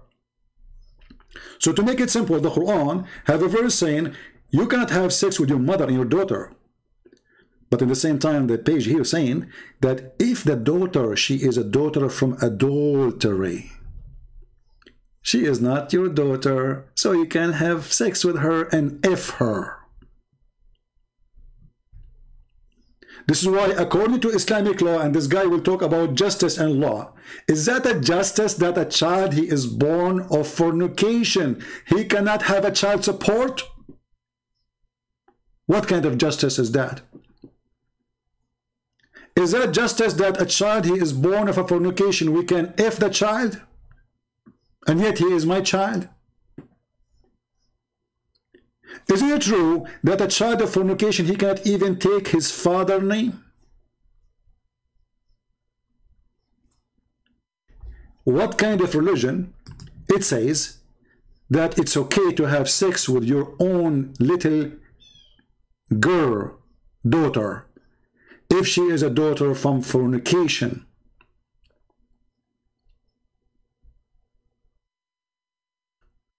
When your scholar says that Allah, he made relationship by lineage, which means by marriage, by Sharia law, and according to the most accurate opinion in Islam, that Allah, he made for sure a human being by mixing the water between male and female, according to the Sharia law, which means mut'ah, or sex contract, as Muslims they call it marriage. But if it was from sin, then this is coming from something forbidden or forbid for a Muslim to do, supposedly. Therefore, it's not what is coming from something is forbidden, is not forbidden for you to do with it, which means the daughter, she is not your daughter. So because of that, your daughter from and the mother of your daughter, which means the woman you are fornicating with, and the daughter which you have fornication with her, from that fornication, this daughter is not forbidden for you to have adultery with her, because she is not considered as your child. And this is according to the most accurate view of the religion of Islam. So when this edict, he says, Jesus will Jesus condemn Muhammad teaching? And here, by the way, I want to ask you, as long as you mentioned that, how come your God Allah and your prophet never mentioned that Jesus, he did not bring any law? Can you show me where in the Quran it says so?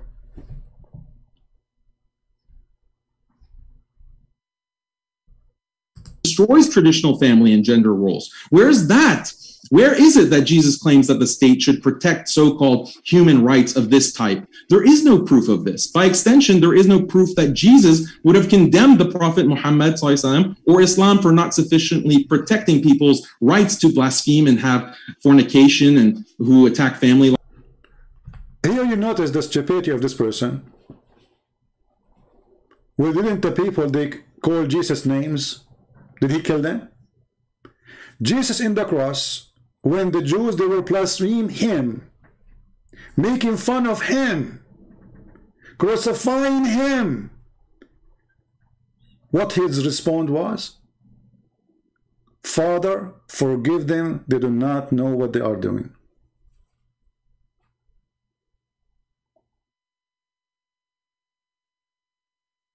They are doing it to him, not cursing God in heaven.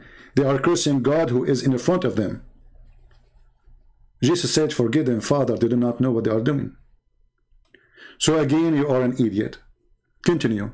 Life, David Wood is abusing the historical Jesus by claiming that he was an advocate for these types of liberal ideals and that he would have disapproved of Islam. So this is the politics of Jesus question, and there's also the Old Testament question and the Christian governance question. If David cannot answer these three issues in the debate, he really has no leg to stand on in criticizing Islam for violence and intolerance.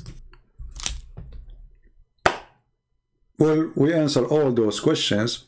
And actually, I heard David, he is saying something very important, but I don't know which minute he said that. Let me see. Did I take a note? I'm not sure.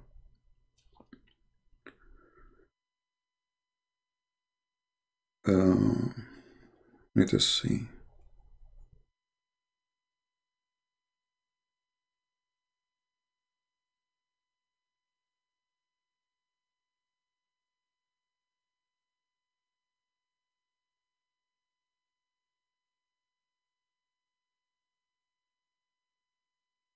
Okay, in the minute I have a note for this one. Let us go. 45. Listen to what David he said, which is very good. Pillar of cloud giving us orders right now, and you say, I don't have to listen to you.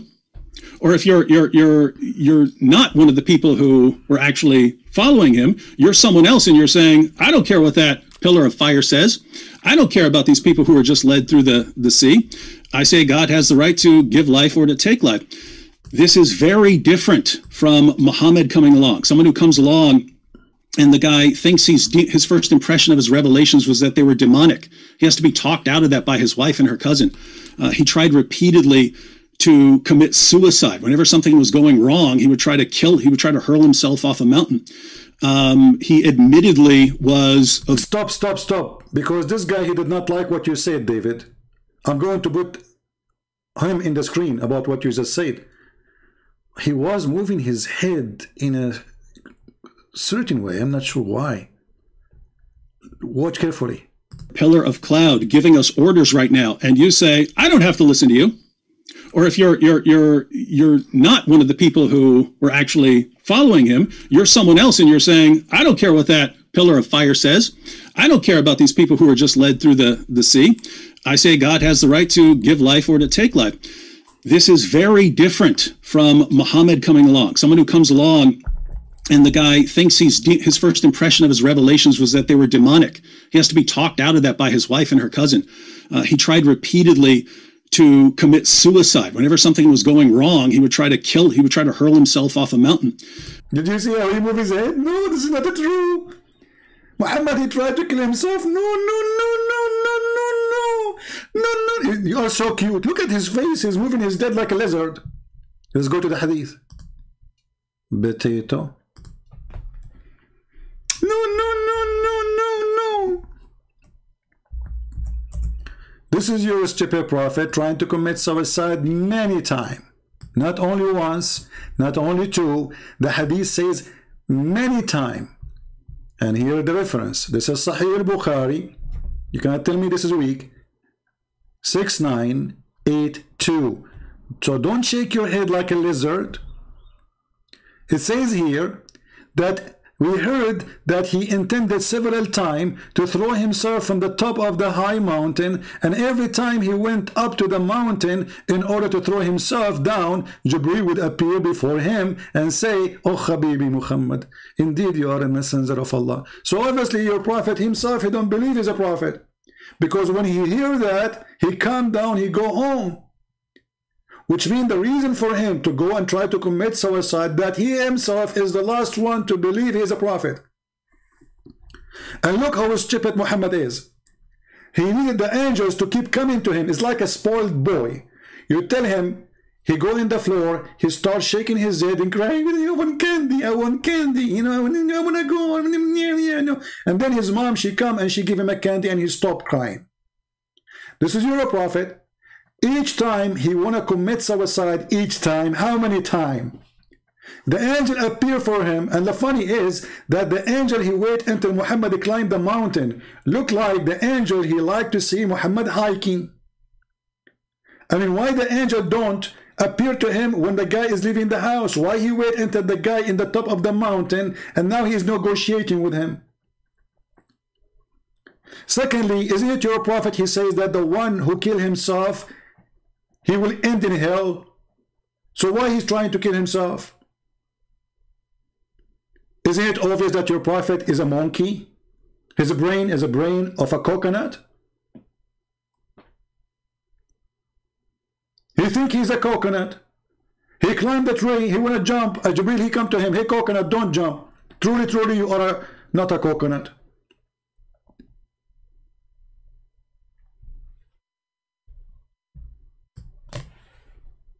Hey, go David. Tell us more about the coconut.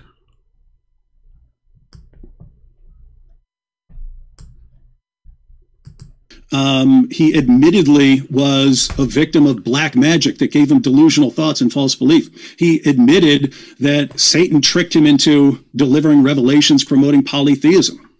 I mean, where do you see that in the prophet? Someone delivers a revelation, promotes polytheism, comes back later and says, the devil made me do it. So this is, it's not just, hey, there's not enough good evidence here, or there's not enough miracles. It's, this guy is the least reliable person in history. If I were... This is the best statement. He is the least trustworthy person in history. He's mentally ill. He's a child molester. He's a thief. He's a fornicator. He go to his son's wife and he flirt with her in the house of her husband. They are not divorced. She is under the roof of a husband. He flirt with her, and this in your book. So when an idiot, he come and say, we have a law. Okay, shouldn't we ask who is the one who provide the law for you? We find that the law is coming from a guy who want to kill himself many times. From a guy, he been squeezed by an angel, and his wife, she discovered this an angel or not by doing striptease. By a guy, he legalized for him that a Muslim, he can have 4 wives, but he can have unlimited wives. This is a law. It's a law of God, that God, he made a special law for Muhammad, and there's a special law for the Muslims. It's a law that you cannot marry a woman her husband is dead if she is the wife of Muhammad. Special law. Isn't it obvious that this person is mentally ill, creating law to fit with his jealousy? He don't want any man to sleep with his wives. How come he slept with women who they are widowed, but his widowed cannot sleep with women, with men who they are alive? He's dead now. Aisha, she can't get married. Khadija, she have 2 husbands before Muhammad. Muhammad had no problem to sleep with her because she is rich. So how come when his wives became widows, they cannot marry after Muhammad? Is that a law of God? You ask Muslims, why a Muslim woman is better for her to marry if her husband died? They will say, this will prevent the fitna, which means temptation. Okay, good. What about the wives of Muhammad? They don't have temptation? Their vagina is closed by wax? Protected by Allah? What is the problem of the wife of Muhammad after his death? She marries someone else. So Muhammad obviously is the last trustworthy. Is it trustworthy to have a person, he go to your house and you are his son, and when you are not there, he flirt with the wife?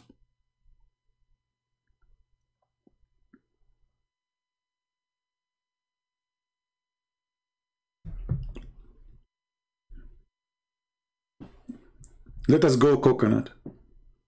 To line up every person who's ever existed and say, who's the last person I would follow telling me about God? It would be Muhammad. Again, not just because he's not performing miracles, not just because he doesn't have any evidence. It's because he has this amazing collection of features that make him the least reliable person in history. And it's not just the things I've mentioned already. It's other things like him just constantly getting revelations that have no purpose other than justifying than Allah giving him whatever desires he happens to have for that day. And so massive difference between God visibly appearing, giving orders, and you saying not following you, and someone saying I'm not following Muhammad because he's the most. Okay, we'll stop with David, otherwise we will stand forever here. Let us go to this guy. I just took little notes in the video. I moved the video. I don't listen to all of it. So this guy here, let us go in minute number 37 in my note. 37. Let us see what he will say. Were ordered to be killed and slaughtered and destroyed. And the other point that you made is that I'm trying to attack the Old Testament for its violence. That's not my point. Like, you completely misunderstood my point, David. My point is that how are you criticizing Muhammad sallallahu alaihi wasallam and the Quran? How are you criticizing us for abiding by this religion when these things are found in the Old Testament? Can you find me where in the Old Testament it says you can go and take the wife of your son? Can you find me in the Old Testament where it says you can fornicate? This is all in your religion. Can you show me in the Old Testament where it says you can rent a woman for 3 days, 3 nights? Can you show me in the Old Testament where it says that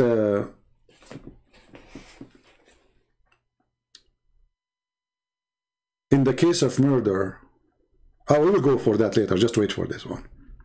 Just wait. And you don't consider Moses to be an evil person. You're the one who is inconsistent. I don't have a problem with the slavery that would have been practiced according to Mosaic law. I don't have a problem with many of these instances of violence and intolerance. The people who have a problem with it are atheists and liberals, the kinds of people that you are sometimes, fraternizing with on your YouTube channel. They are the ones who will criticize the Old Testament for those kinds of acts of violence and intolerance. I'm not saying that everything that's in the Old Testament is exactly true, because as Muslims we believe in tahrif, basically, that the older revelations have been modified and distorted and corrupted. And by the way, this is the view that is corroborated by Western scholarship. Western scholarship, he was just attacking the atheist, and now he take the atheist against what he say. Look how the stupidity. He says, I believe as a Muslim that I don't believe in the Old Testament because it's corrupted. So you idiot, if it is corrupted, so how you're a prophet? He say, I believe in thee and the one who sent thee. Remember carefully, he mentioned the Old Testament by name. As long the Old Testament, according to you Muslims, is corrupted, then how Muhammad in his time, in his lifetime, he come to the Jews and he said to them, bring me the Torah, and he would draw the cushion from underneath of him and he placed the Torah on it. Look how much respect he's showing. And he's saying, I believe in thee and the one who sent thee. But you just said, I don't believe in thee and the one who sent thee. So you just confirmed that Muhammad, as David would say, he is not a reliable person. He's a stupid. Because if the book of the Jews is not true book, it's corrupted, as you said, then how you prophet, he swear by it and say, I believe in thee. One of you is a stupid. One of you is a liar. Either Muhammad, he knew it's corrupted and he's swearing by it, that will make him absolutely satanic, proving that he is a false prophet. Or Muhammad, he don't believe it's corrupted and he is swearing by it, and that will make you a corrupt liar. So which one? Here you notice the idiot. He said that the Jews, they corrupt the Torah, right? If you go and read the Quran, you will not see where it says they corrupt the Torah. It says يُحَرِّفُونَ الْكَلُمْ عَنْ مَوَاضِعِهِ. They change the location of words, and the story is the same hadith. A Jewish guy, he put his finger over the word stoning to death. He did not take the word. He placed his finger over it.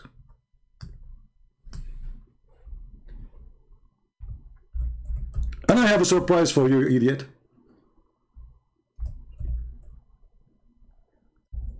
Your God Allah, he said to Muhammad, why they are asking you to be judge between them and they have the Torah?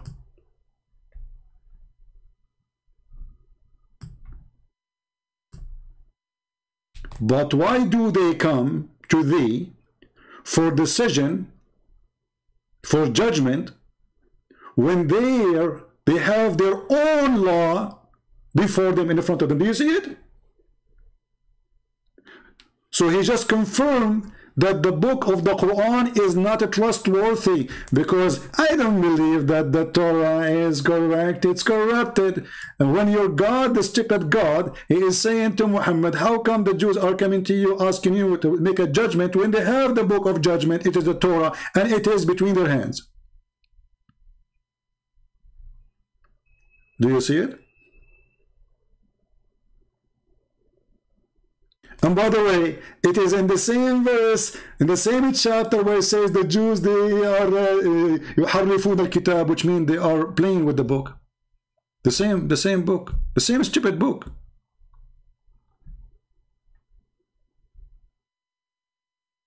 Read it.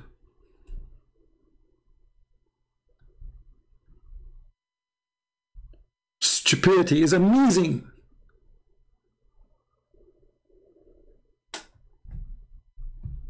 I mean, I cannot find Abdul, he have a little IQ to speak about. And actually, this, if we can call it a debate, this is a wonderful debate, because you just got your prophet busted. What more we want? The Quran confirmed the book between our hands.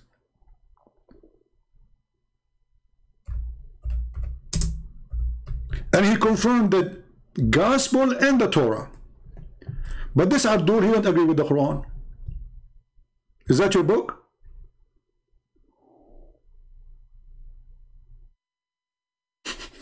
Is that your book? And as long you are making an argument that Jesus did not bring a law, if this is what the Christian adopt in the New Testament, so why you stupid God, he confirmed what Jesus brought in the gospel? And read carefully, it says confirming what is with them. He did not even use the word gospel, by the way. He did not even use the word Torah, which means whatever is with them. All the books with them, Allah, he confirmed. And we just showed you that Muhammad, he take an oath of it. So do the Quran confirm or does not confirm?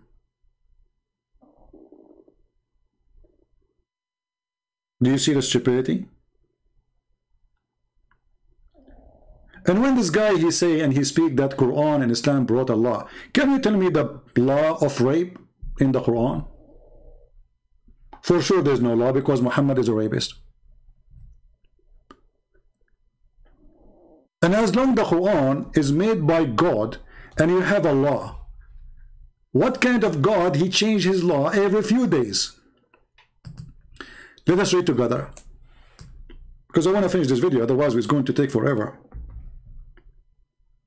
For whatever this guy he said, it's a horrible for his religion, not for us. He said nothing, except he got his prophet busted. He said that the Bible is corrupt, the Torah is corrupt, his prophet, he swear by it. He said it's corrupt, and the Quran says confirm it. He says it is not to be followed when the Quran says why they are asking you about judgment when they have the book between their hands. And then we find this.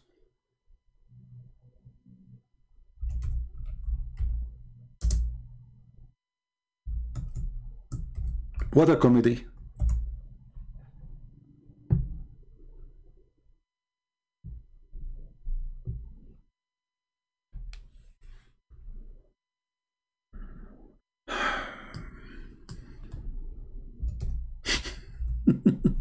You have a book of law? You have Sharia law? Let us see. Chapter 2, verse number 106. Remember, he's talking that Muhammad, he brought a law. What is the law? Whatever verses between two bracket Revelation do we abrogate or cause to be forgotten? Question.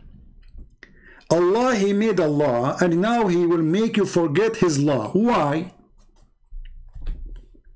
Do we have any Abdul in the crowd? He can tell us how in the world such a thing happened?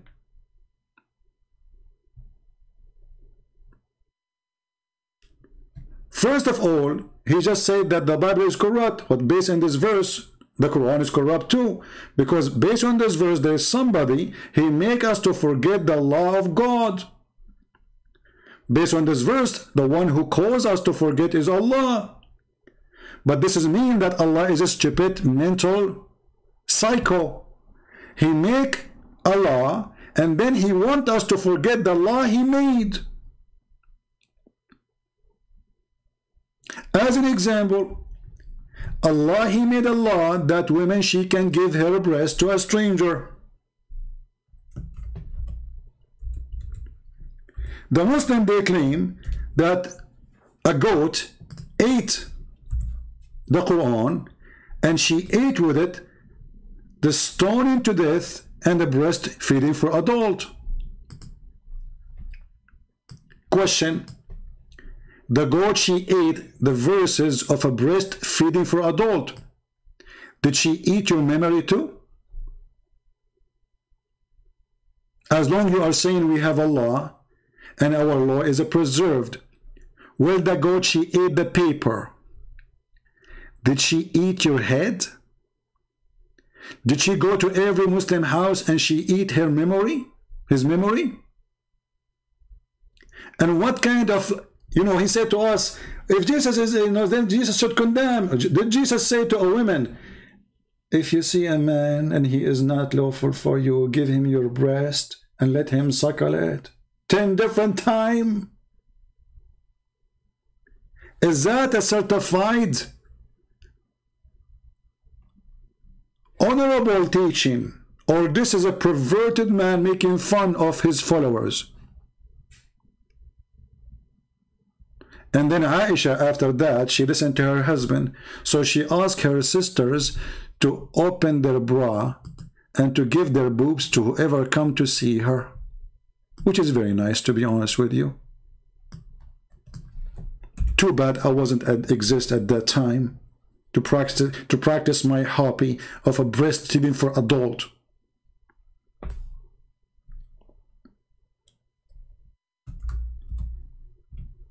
Is that a law of God? A woman, she give her boobs to a stranger? You will say, oh, this is only was a license for one.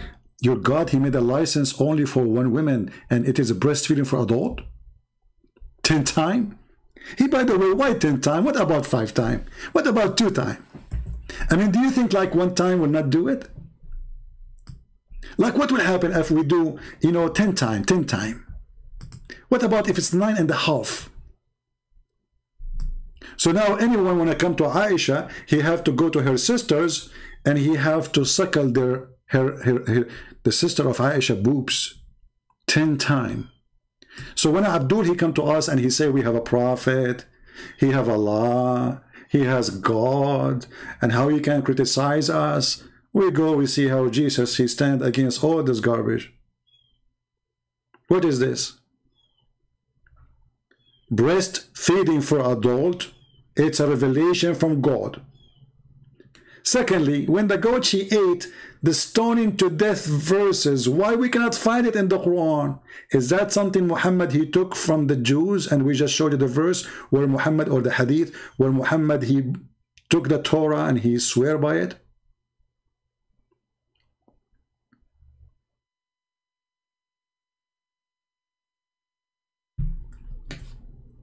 Shall I say more, guys, or we have enough for today? I mean, we can continue forever.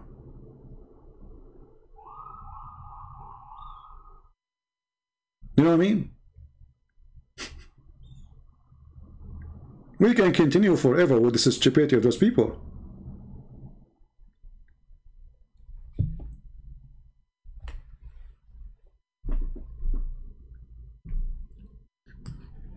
This guy, he said in the video, I have in my note here in the minute 41, I think. Let's see. You see, I was just going over the video, like just I moved the mouse. I'm not going to listen to everything. And whatever he say in that moment, I save it. Minute 41. 41. Let us go to 41.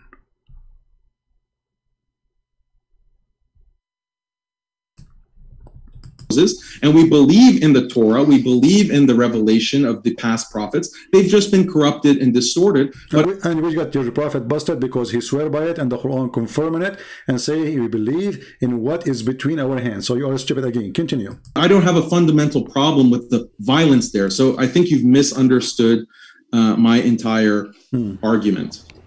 You got it. We'll kick it over to also, David. wait, I have 30 seconds. Can I just say one No. He just remembers something. He just remembers something. Listen carefully.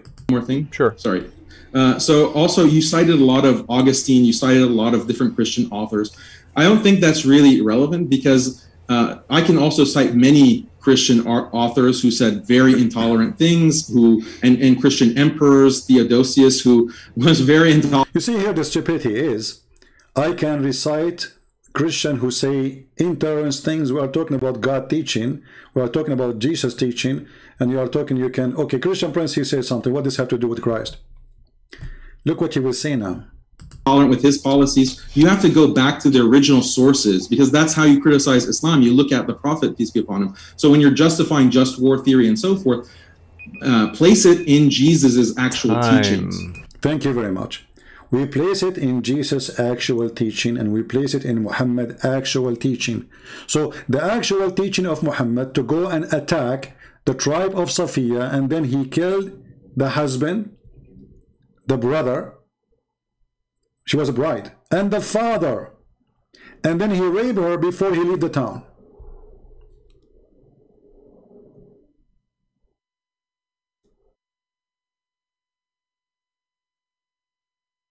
We go to the original sources and we find that Muhammad is a child molester.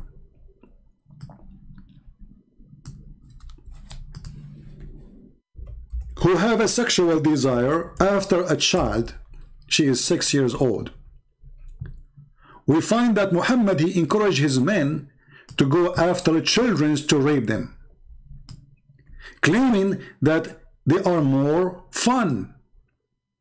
As an example, there's a story of a person, his name is Jabir, and your prophet, he asked him, why you are a rush, Jabir? Jabir, he said, oh, I am a newly married prophet. Muhammad, he said, did you marry a previously married woman or a child? The guy, he said, a previously married woman. Muhammad, he says to him, why? Why? Why you don't marry a young child so she can play with you and you can play with her? So you are right. When we want to criticize, we are not going to judge Islam by a Muslim. We are going to judge Islam by Muhammad. And we are not going to judge Christianity by me. We are going to judge Christianity by Christ. If there's anything wrong Christ did,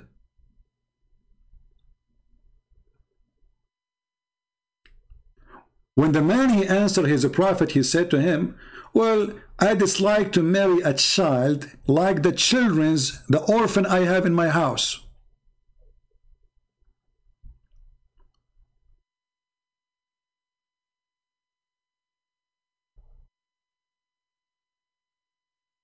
Do you know how to read?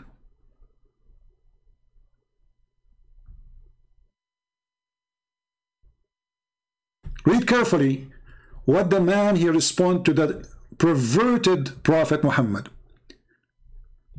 He asked him, did you get married, Jabir? He replied, yes. He asked, is she a virgin or a matron? What kind of a question this question is?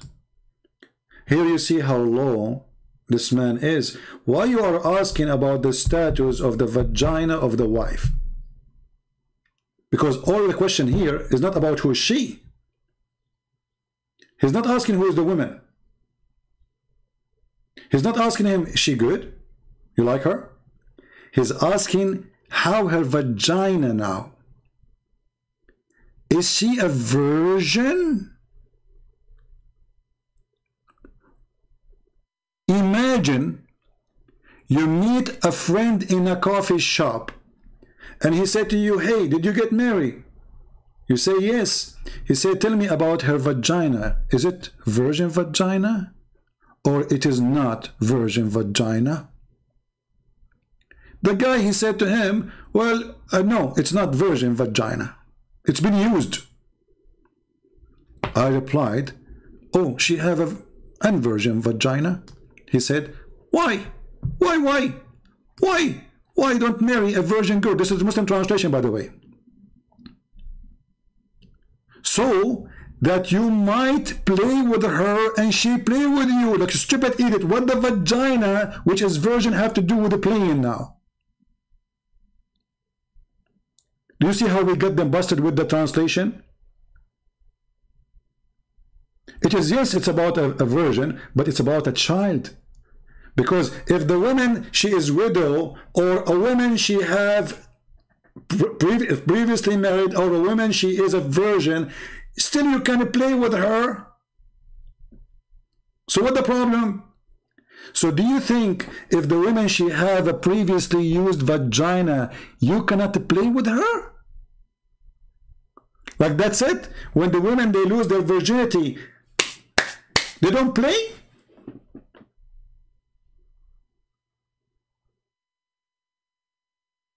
This is the religion you are trying to debate us about it? And this is the prophet who says to us, let us go to the original source.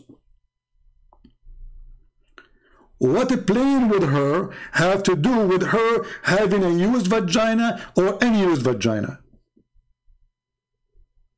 Continue, you will understand. This is not about virgin. This is about a child.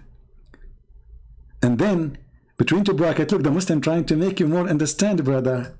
Or you might make her laugh.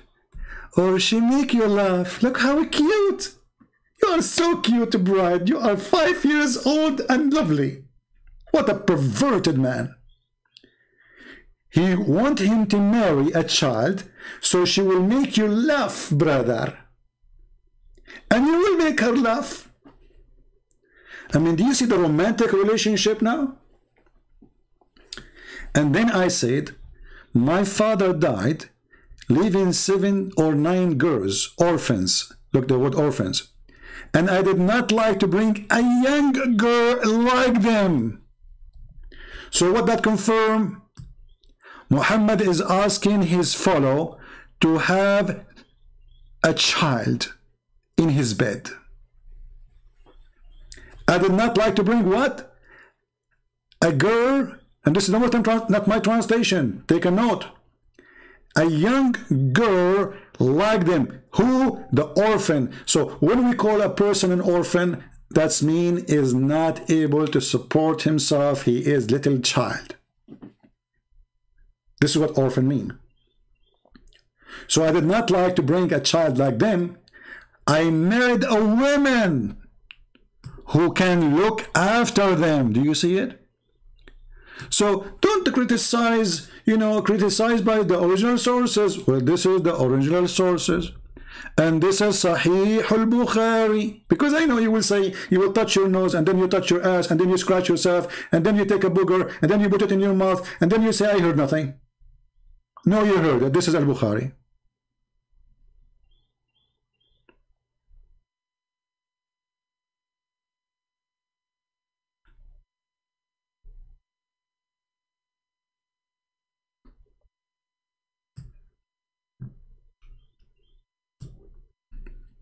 Shall I stop here? Because things will go crazy if we continue. What do you think, guys? It's enough? We have now, man, 2 hours and 4. We did not even play 5 minutes of the video.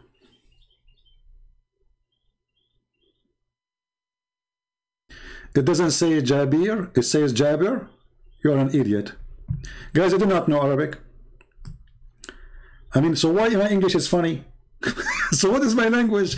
It doesn't say Zabir, it says Jabir. Idiot. Abdul, all those Fatha and Kasra, you added them later, and we will make a video soon about it, so everybody will laugh at the Quran. Just wait. I have a surprise for you. Big surprise. All you Muslims, you will shave your mustache, and you will move the mustache to different location in your body. Just wait for the coming video. Because yesterday somebody made a request, and I promised him to do it. And we will talk about what you are saying.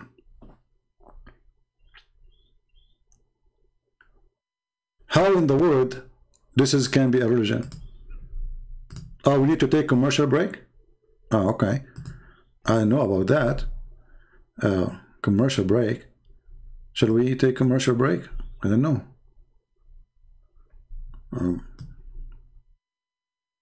Let me ask the director, you mad? You mad? Is it a time for commercial break? You know, because you know, he is the director. He is in charge of the commercial. You know, what do you want to say to us? Whatever debate you want. Commercial break. Hello, Habibis. If you would like to support Christian Prince, please go to Patreon and show your support. www.patreon.com/Christian Prince. We thank you all for your kindly support and enjoy the video. Patreon.com, but it's the funny when they say but Patreon. This guy is good.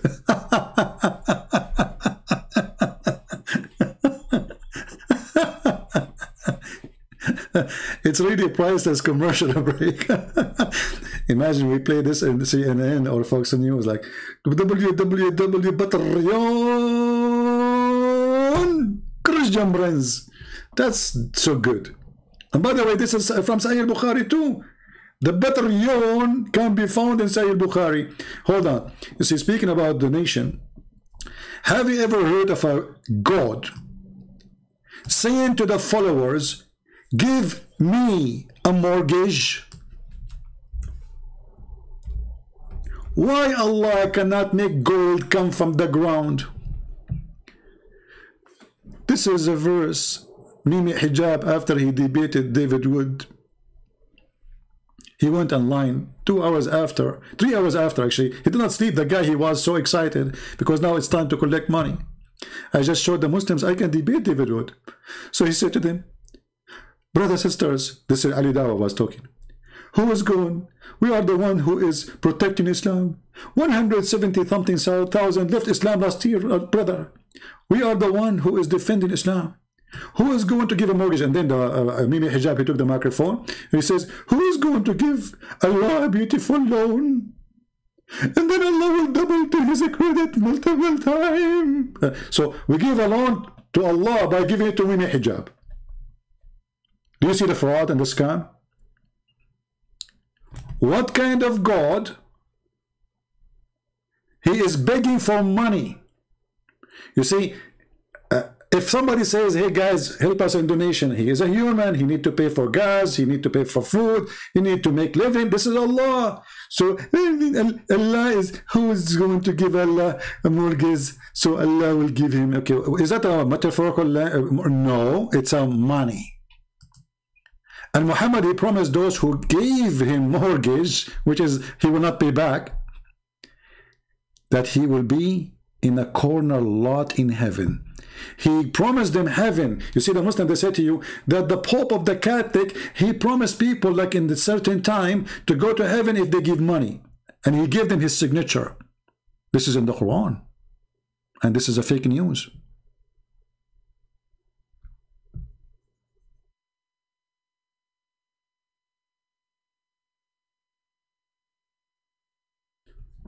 In chapter 5, verse 12, it says that the one who gave Muhammad money, Allah will erase his sin.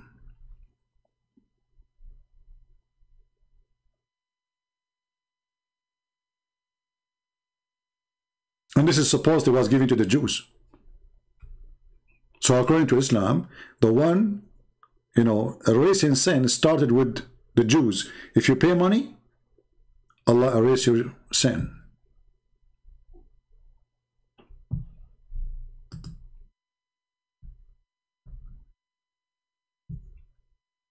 Chapter 64, it says clearly that the one who gives Allah a mortgage, Allah will open a credit card for you in heaven and he will forgive you.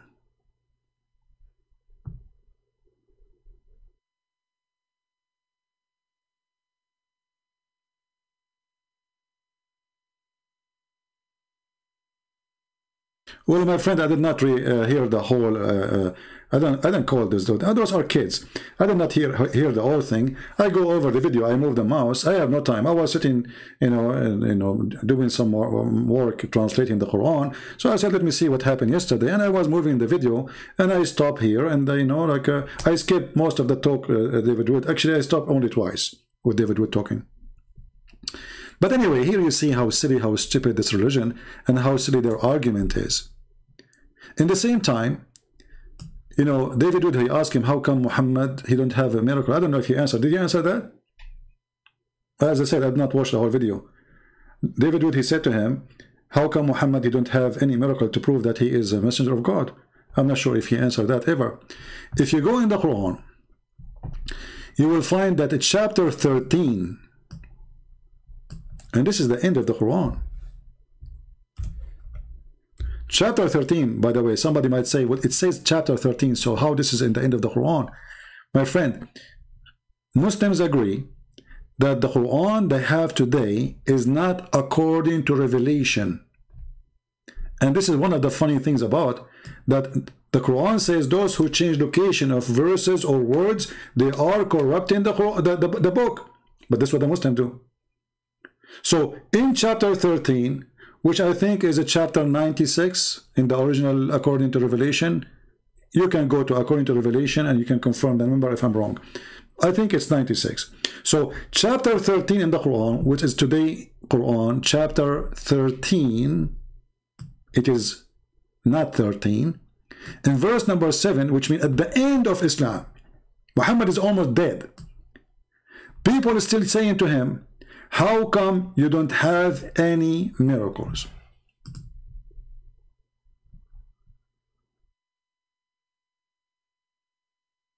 Right?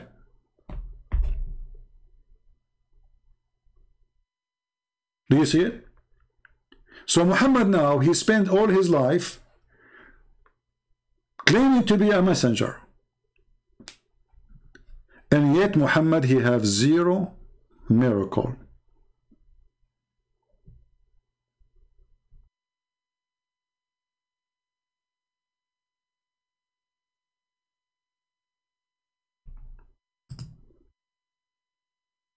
So you tell me that you have Allah. What law? Where is the law? Where is the law in the Quran? And when Allah, he says, Allah, he cause you to forget the Quran, and Allah, he will make a better Quran. Have you ever heard of such a thing? You know, when we speak about Muhammad, he have a law, violence law or not violence law, who care? The end of the day is a stupid religion. As an example, Muhammad, he says, in the case of murder, as long as we are talking about violence law. So do Muhammad have a law for murder? Yes, he came with one. What is that law? Let us see. And remember, this is something coming from his God. This is not Muhammad supposedly talking. This is Allah. So Muhammad, because he's a genius, he said in chapter 2, verse 178, O who you believe in the law of equality prescribed for you in the case of murder, free for the free, slave for the slave, women for the women. Okay, so Allah, he gave a law. But look at this stupid law. If you kill my wife, I kill your wife. If you kill my slave, I kill your slave. So which means the killer is still free. And the top of that, just to show you that Muhammad is a fraud. If Allah, he gave a law for murder, have you ever heard of a God, he changed his law second day? Do we have any Muslim here can explain to us how Allah, he gave a law, and then second day, he canceled it? Is your God Allah Joe Biden, he forgot? This is a law in the case of murder. So nothing changed. Murder is a murder. Correct? If you ask any Muslim, he will say, this verse is abrogated. Like, why you want to abrogate the verse? It is in the case of murder. What happened? Did your God find out that this law is stupid? To understand what's happening here, we go to the other verse, brother. Chapter 2, verse 106, brother. And then, brother, we go to the interpretation of the Quran, brother. Shall we do that, brother? Let us go there, brother. Okay. You like my accent, don't you? Like, come on, face it. So, chapter 2, verse 106. What is happening here? Let us understand the Quran, amazing book of Allah. It's for sure coming from the true God. You will not believe it how important this story is. Look what Muhammad was doing. Remember, Muhammad have Allah, and Allah is coming from his God. But what Muhammad do, he give Allah in the morning, he changed his mind afternoon. When the disbelievers began to dared the matter of obligation, saying that one day Muhammad he enjoined his companion to one thing, then the next day he forbid it.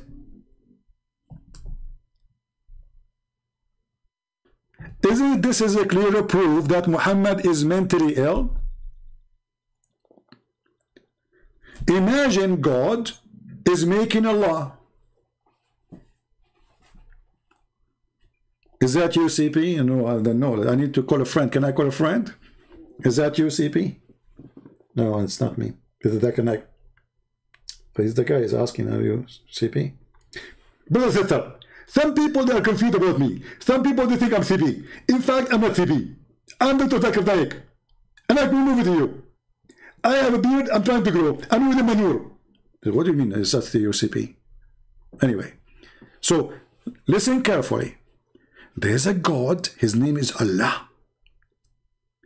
Let me draw this one. This one needs to be drawn. It's hard to some people to understand. So I need to use some art, some artistic. It's time for art, brothers and sisters.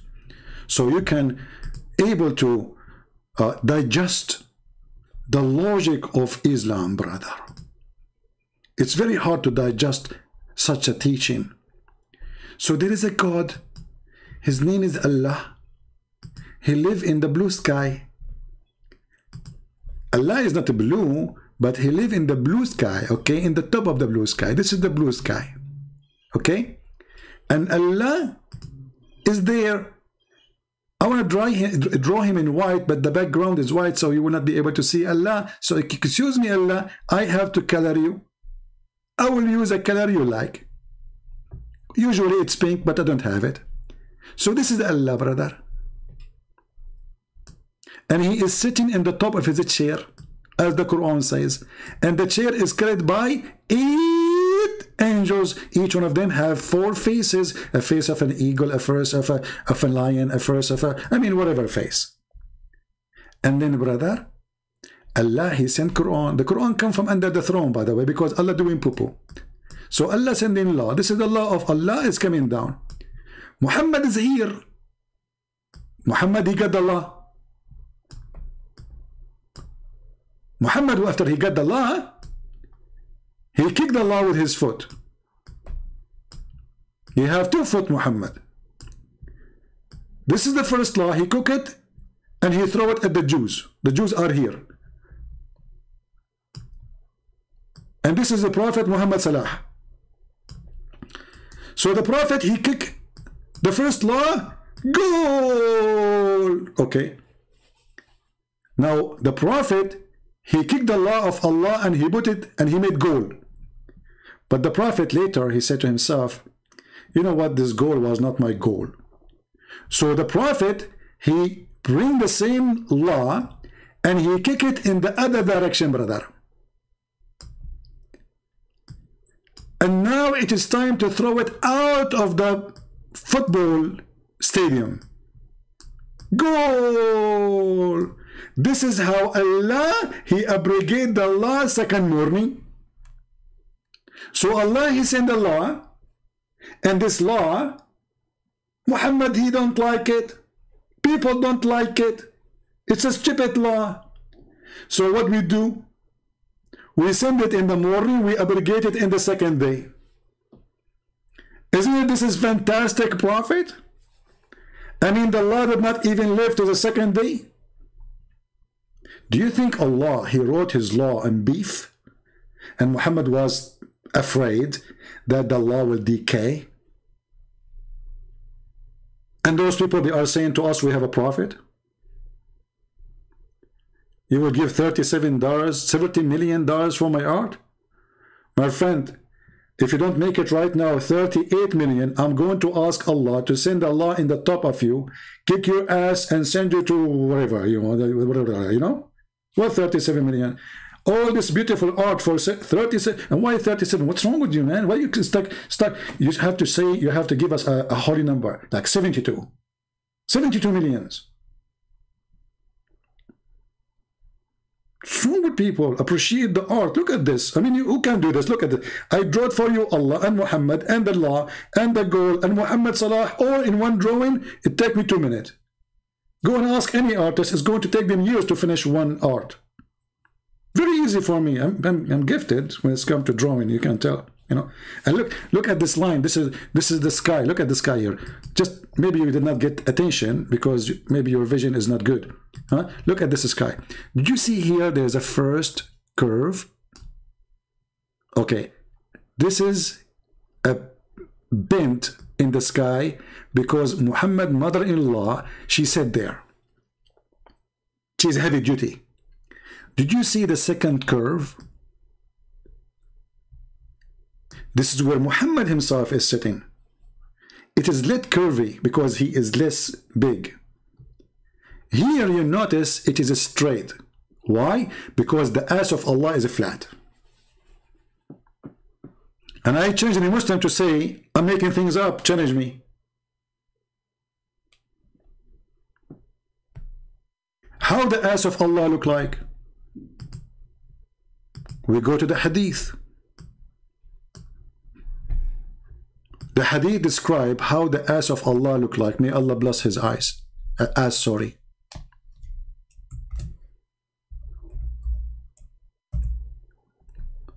Read, Abdul, read. This is your God describing how his ass is. The Prophet said, I have told you so much about Allah, the Dajjal, the Antichrist, and I am afraid that you may not understand. Look, Muhammad is afraid now. Don't, Muhammad, you are brave. Come on, don't be afraid. Hey, Christian Prince, he's not afraid from war. He's afraid that his followers are a bunch of idiots and they won't understand. Okay, I agree with you. The Antichrist is short, hinted, woolly-haired, one-eyed, and an eye sightless, neither protruding nor deep-seated. Do you see the word deep-seated? Take a note here. Later we will find that the deep-seated guy is exactly how Allah looked like, except the eye is different. Read carefully. If you are confused about him, know that your Lord is not one-eyed. So what the only difference is? Allah, brother, is short. Number one, he is hinted. I don't know if I'm saying the word correctly, excuse me. He is woolly-haired. And then he confirmed that he is not one-eyed, which means he has two eyes. And he is neither protruding or nor deep-seated. So he's not deep-seated. This is the description of your God. Prove me wrong.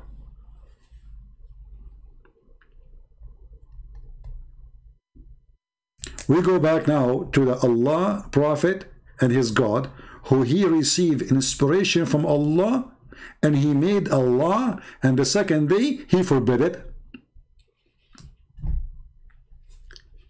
Isn't it, this is a clear sign that Muhammad is coming from God? I mean, think about it and be honest. I finally catch CP live and I am dying laughing. Well, as long as you are not a female, I am fine with that. Oh boy. Sometimes you get scared here with comments.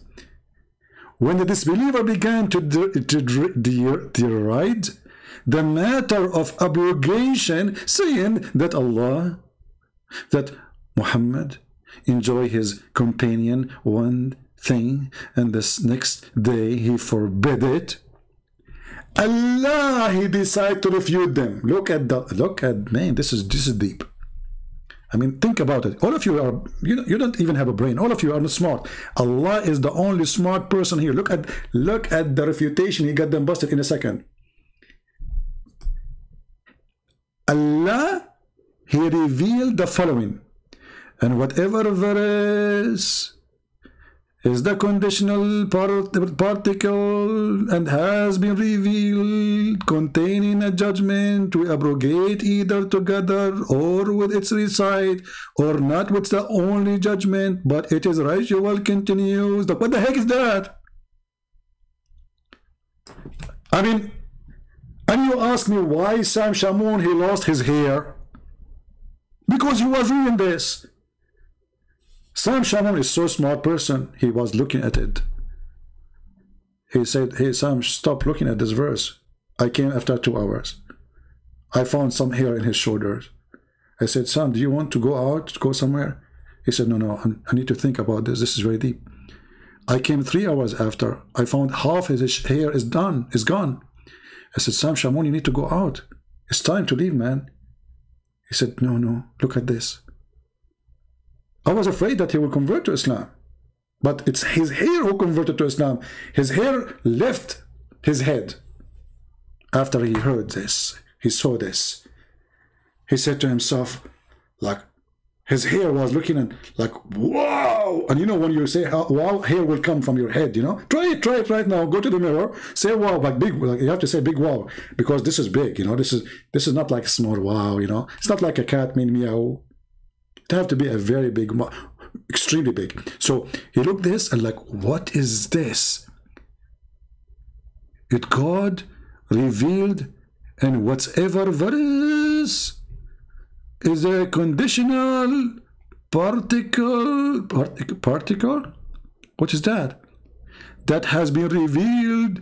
The verse containing a judgment, we abrogate either together or it is recital or not, that only is judgment, but its recite continues.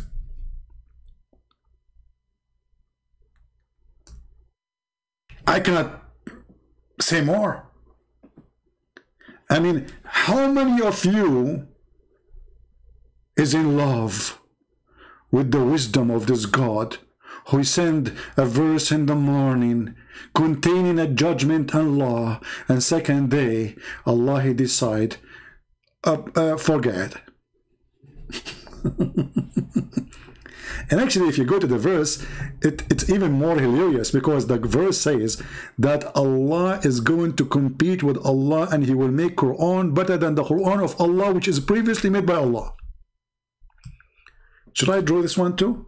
Okay, hold on, let me draw it for you. Because here it says, read carefully, we bring a better one or similar. Look, what the heck? That's beyond intelligence. This is supreme intelligence. Allah will make us forget the Quran.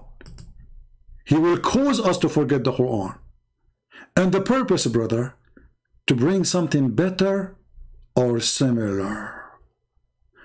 I will explain to you, because all of you are kuffar and you have no idea how amazing Allah is. Time for art.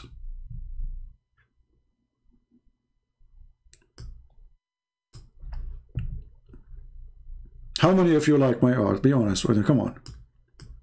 By the way, I was the #1 in my classroom in everything, in mathematics, physics, English. I don't want to mention the English because I was the top in English. So everything. But I forgot to tell you, I was the only student in the classroom, because all the rest of the kids, they run away.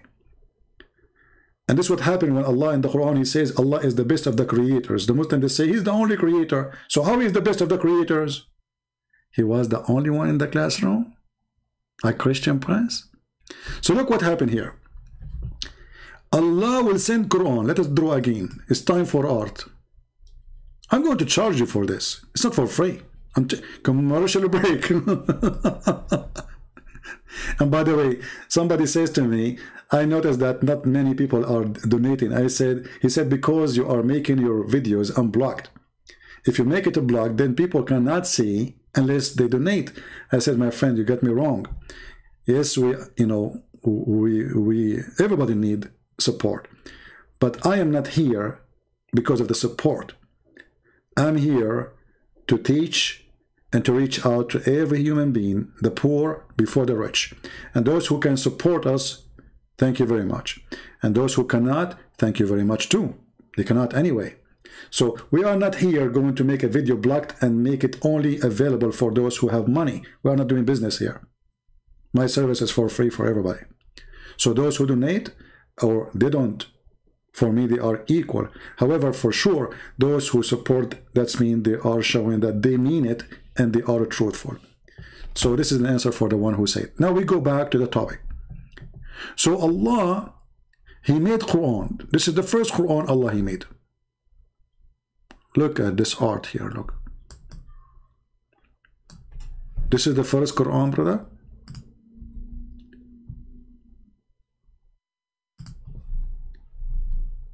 Page number 1, page number 2. We open the Quran. The Quran is open now. And then Allah, He made a second Quran. Why Allah He made a second Quran? Because Allah, He want to make Quran better than the first Quran. Or similar.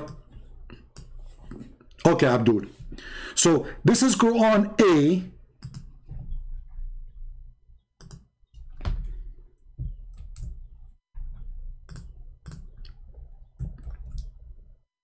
Why this thing is not working? I'm typing in Arabic, hold on.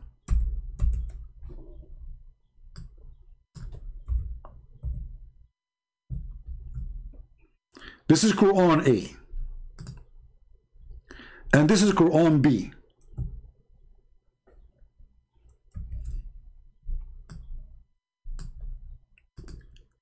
The reason Allah He made Quran A, because Muhammad He needs Quran right now. So you can say Allah was like, it's urgent. I will send Muhammad Quran.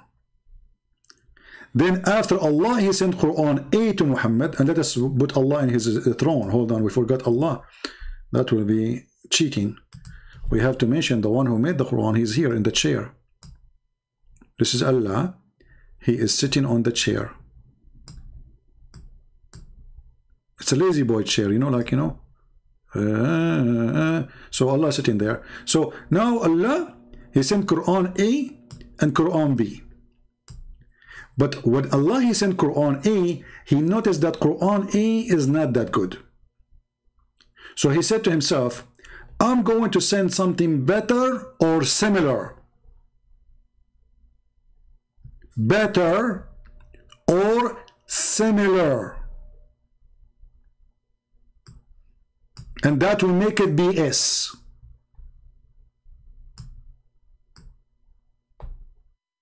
Quran. Think about it. The new BS Quran, better or similar,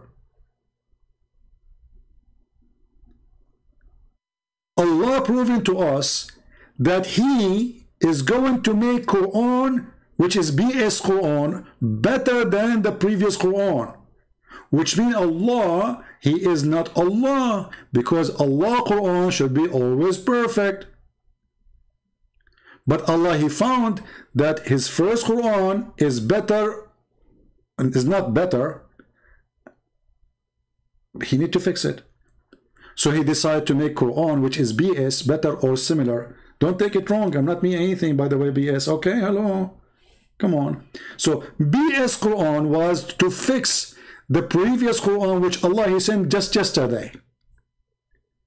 I mean, do you see how fast the connection between Muhammad and his God? The God He sent the Quran yesterday, Allah He sent the BS Quran to fix the previous Quran, because the previous Quran is not good as the second Quran. What is making it more stupid is going to send a similar Quran. So why you are for abrogating the first Quran if it's a similar Quran?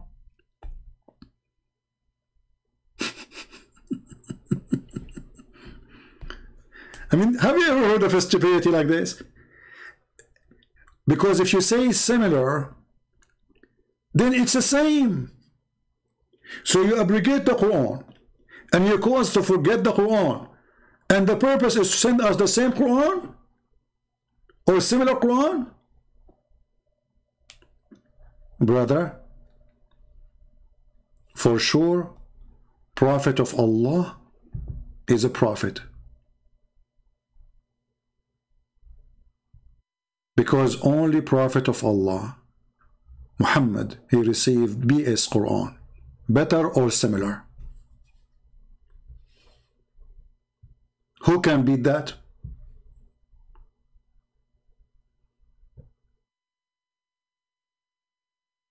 Nobody.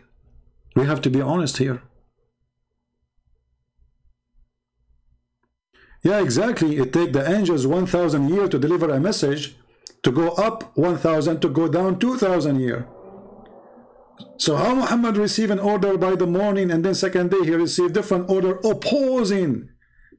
Remember, it's not just different order, it is the opposite order, canceling the first one and getting a new one which is opposing the first one.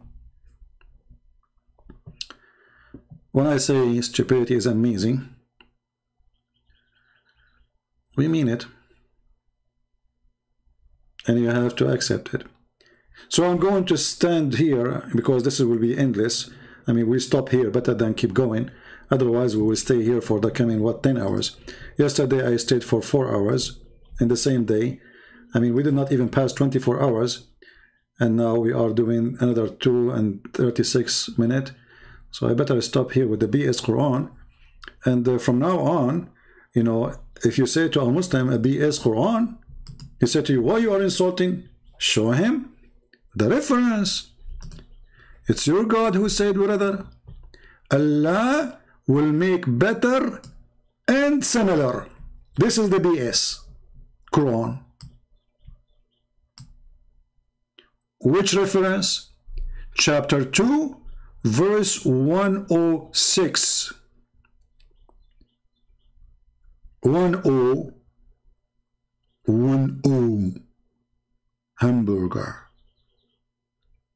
Muhammad is the one who want to teach us Arabic, but his Arabic is horrible. His book is God. Even his God, he agree that he have sent a horrible book, and he is going to cause. And look at the cheating here. He wants you to forget so you don't remember how stupid it was. I wish I can do that, man. Because sometimes we do stupid things to ourselves too. Imagine, like, you know, let us say you are married and you do a stupid thing, whatever thing. And now what your wife, she is angry from you. And now you have a control. You make her forget what you did. Man, that's so good. Especially if your mother-in-law is behind your wife now. You look at them both and you control them. Forget what I said. And you say to your wife, hey, honey, did you hear what I said 5 minutes ago? She said, you were not here. You were here? She forgot everything. And now you can give her a better Quran from what she heard 5 minutes ago. And that the new Quran you will give her is the BS. So with the BS Quran, we say to you, thank you for being here. And I hope you will not have a BS weekend, because we have enough BS, Muhammad. And and we don't want to end with let us go, Brandon. We want to end with the commercial break, maybe, because that is more legal. And by the way, this guy who is telling us about Allah and the law of Allah and Muhammad is a prophet of Allah, I am worried, brother, because soon I'm going to go to the bathroom. I'm not sure what I will do there. I can tell you later. But it is kind of interesting. It says, yeah, when you give the adhan, the shaitan, he not only runs, but the hadith says, lahu durat. You know what durat is? Durat is... Now I just taught you something through Allah, how to make fart using your hand. So I want every one of you, get your children and practice something according to Allah is lawful. You put your mouth on your hand. You blow air in your mouth and don't let it go until you have enough air. And then you blow it all the way until your mouth cannot take it no more.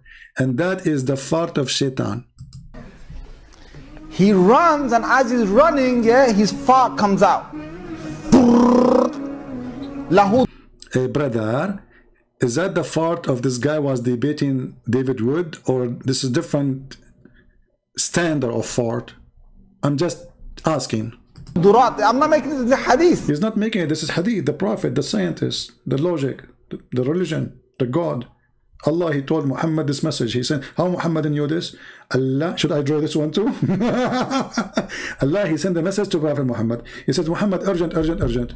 Muhammad, he opened, he says in the top secret, fart information. Muhammad, he opened the paper to read the letter of Allah, which is sealed by wax. Okay, come on, stamp, top secret. He opened and it shows him how shaitan he fought. And then now the prophet, he knew that shaitan he fought when Muslim they pray to Allah. And listen to the ahadith, like you first, you know what the deen is about. The deen is about getting the shaitan away from you. So you go into the toilet, Bismillahi Allahumma inni a'udhu bika min al-khubuthi wal khaba'is. Brother, is that abrogated law? Or we can still use it, like when we go to the bathroom? Because as you see your prophet, he says something in the morning, he changes. Is that a law or a rule work for morning poo-poo or afternoon poo-poo? I mean, I'm just asking because time change everything. Allah protect me from these devils. You go in there with your left foot. The left foot you went in, you get a reward for that. You're in the toilet, shaitan can't see you anymore. That's in a hadith. Guys, I have to go and get reward. Give me a second, okay? Honestly, I need to go to, because my reward is waiting for me in the bathroom. The second you got there, brother, with your left foot, you got the reward, brother. And that person was debating David Wood about logic, about law. What the heck is that? You second you enter with the left foot, you got reward? Hey guys, what do you think if we make a bathroom reward party as Muslims? So what we do, like we bring like 1,000 Muslim and we rent a bathroom, big one, public one. And all day you do nothing. You get in with the left room, you get out. You get in with the left room. By the end of the day, do you know how much reward you can get? I mean, you will not work for the coming century. You go to the bank, you find your account is full of money. Anymore, that's in a hadith, right? If you don't say the dua, what happens is the shaitan not only comes inside, but the hadith of Tirmidhi says he plays with your bowels. That is dangerous. The Prophet, he knew what is happening in your anus as we speak. He knew it. And this is what the Quran is saying. Allah will send something better. This is the better. This is the BS Quran. The BS information Muhammad he just received is abrogating the BS previously. And this BS, it is about farting and about your anus and what shaitan is doing to your anus. So thanks to Allah and his prophet, otherwise our anus was at risk. But now we know how to protect our anus. We go with the left foot. And then we say certain words. And then the second you say certain words, you will become invisible. Brother. In a hadith, right? If you don't say the dua, what happens is the shaitan not only comes inside, but the hadith of Tirmidhi says he plays with your bowels. He plays with your bowels. So you're inside there, you're thinking you're going to be out there in 5 minutes. He's taking you 20 minutes and you're still not halfway there. You know what? I mean, do you see the music in the background? I don't know, most of you are not getting attention because your ears is not musical like mine. I'm thinking to convert to Islam just because of the music. Like, what is that? I mean, look at the music they put in the background. Like, what is that? Allahumma inni a'udhu bika min al-khubuthi wal khaba'is. So Allah protect me from these devils. You go in there with your left foot. The left foot you went in, you get a reward for that. You're in the toilet, shaitan can't see you anymore. He can't see you. You become invisible. This is what happened. I went last time, to get my my new gun license. I went inside and I made a mistake. I entered to the government building with the left foot. They call me. They call my number. And I went there. I sit in the chair in front of the lady there. And she kept calling me. She could not see me, brother.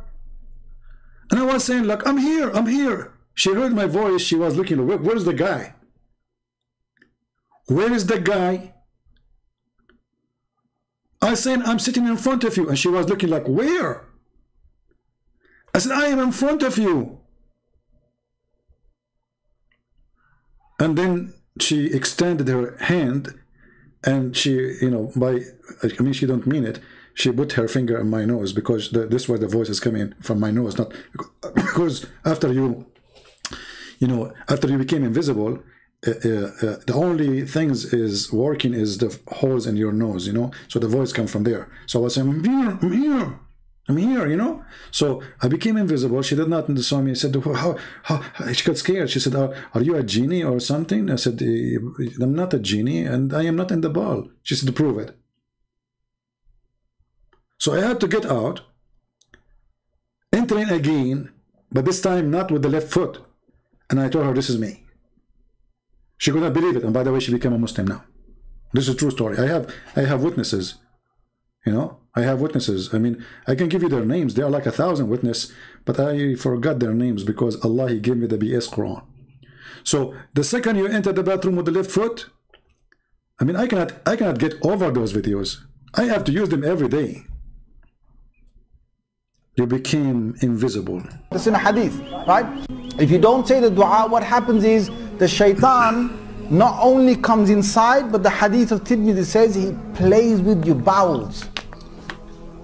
He plays with your bowels. So you're inside there, you're thinking you're going to be out there in 5 minutes. He's taking you 20 minutes and you're still not halfway there. You know why? Because shaitan is going, ooh, la la. See, the hadith told you, the hadith. I mean, the hadith said what we can say. So I think it's better to stop here because, as you see, Islam logic is behind any logic. Muslims are always right. Allah, He make a Quran and then He abrogate the Quran. And then Allah, He confirmed the Bible and then the Muslim deny the Bible. And then Allah, He says, I confirm what is between their hands. And then the Muslim, they say the Bible is corrupted. And then Muhammad, he grabbed the Torah and he swear by the Torah. And then Abdul, he will say to you, the Torah is corrupt. And Muhammad, he is respecting the Torah and taking oath in the Torah because it's corrupt, brother. And it's very confirmed, brother, that everything in the Bible is not true, including the crucifixion, to the point that the Quran witness that the Christian, they saw Jesus on the cross.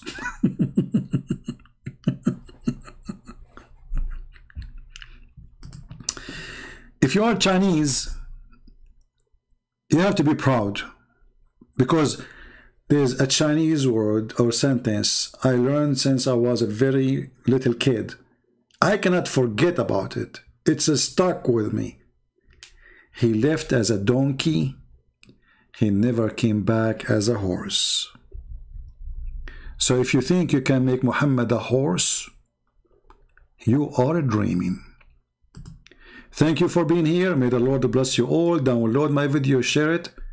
It's for you. Take care and God bless. Christ is Lord. Islam is false. And God bless you. Have a great weekend.